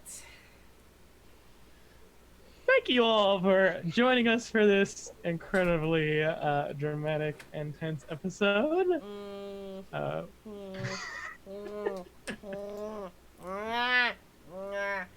Well then. Hoi D&D, thank you for that raid. We are actually wrapping up right now, but thank you so much and welcome to us here. As we do our outros, we will go first things first. As far as this channel goes, next 7 days, we have a show premiere on Saturday for 10 a.m. PDT, 1 p.m. EDT, for our Emberwin campaign, headed by my good friend Amani. Super excited, starring some very cool people, where I'm just sitting back, hanging out in chat, and encouraging everyone to love them. So be sure to mark your calendars, follow us on Twitter, join the Discord, all that good stuff, so that you can join in on that. Otherwise, still in this transitional phase, we have some new projects coming, old projects being renewed, and pretty soon we'll be probably 10 days here, I'm going to start talking about Extra Life, so keep that in mind. Without further ado, backwards and how we started with Obadiah. Tell us where we can find you on the internet and all of those good things and stuff like that. So hey, when I'm not betraying a sad half-drowned man who has just had a very, very, very bad day, I am on Twitter at Joseph Dyson and on Twitch at twitch.tv/Shinobi, where on Tuesdays and Fridays at 7 p.m. Central Daylight Time, you can come watch me play Neo and die and die and die some more, and then finally I kill the bad challenge boss that nobody told me was just there, hanging out like a dick. Like the shield. Right? Like the shield. Okay. Thank you. Ember. Hi, I'm Ember, otherwise known as the Forged King. I play here. And then I play on Tuesdays. I play at the same time. I play the long game, The Horse is a Steed. The Horse is a Steed, over on Capri the Gamer's channel. It's super fun. We play Pathfinder 2e, and I'm playing a Necromancer Wizard, because I love Necromancer Wizards. Alright. Hope. Turn. Hi guys, I'm Hope from over at She Games He Games. This week, I know Friday we're playing D&D at 8 p.m. Eastern Time. Also, we do all kinds of fun video games and things, and my husband is currently rooting around in a empty jar of cheese balls, so that's the sound you're hearing. So Tell him to share. I would like cheese right? balls right Share. now. We shall That cover was them in chocolate. It's like the vintage Planters ones that are like really good. I'm so sorry, they're good. They're so good. Don't apologize. But yeah, you can find us there. I hope everyone has an amazing night. Thank you for having me as Of always. course, always. Robin.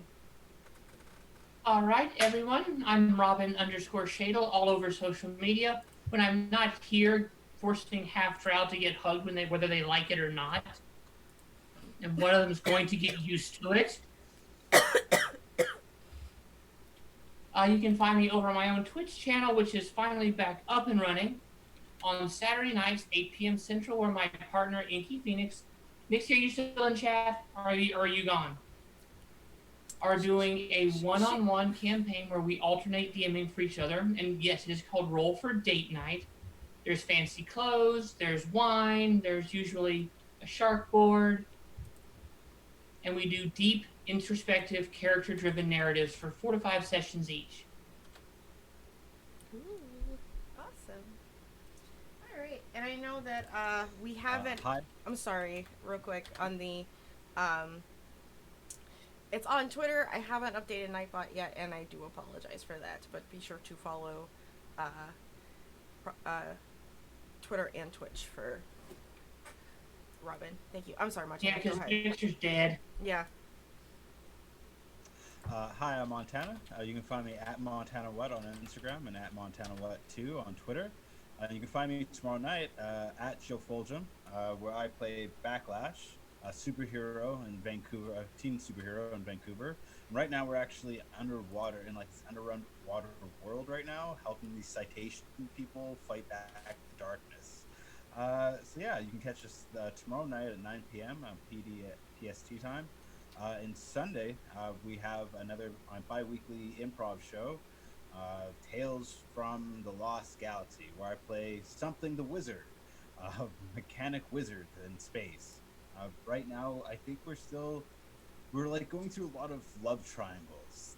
We keep switching partners like ballroom dancing. So, yeah, a lot of romance, a lot of heart stuff, and a lot of weird, just weird things happening. Yeah, so check us out at 7:30 at Alchemy Theater. Thank you. And I am Robbie the GM at Robbie Roland on the Twitters. I ran the game tonight, if you didn't notice. So when I'm not playing very bad people who also exposition, I am every Thursday at the Dice Timers channel, part of the Storytellers Union as well, on the Clockwork Zephyr, where I play Alec Redwood, a Aether Mage Navigator. Also, that system, Aether and Steamworks, is on Kickstarter right now, so check that out. I'll pop a link in the chat. Also, every Sunday with Val on the Nerdly Gaming channel, also part of the Storytellers Union, which is a Mask the Next Generation game where I play the Protege, and I'm part of the Not Quite Heroes podcast, which is a 5th edition podcast where we do lots of fun stuff like me being a very anxious tabaxi. So that's me. All right, and we're gonna go ahead and sign off. Thank you everyone for coming and showing up. Sign off, giving a raid to our friend Starla D, as they're also playing some Dungeons and Dragons on their channel. Bye everyone.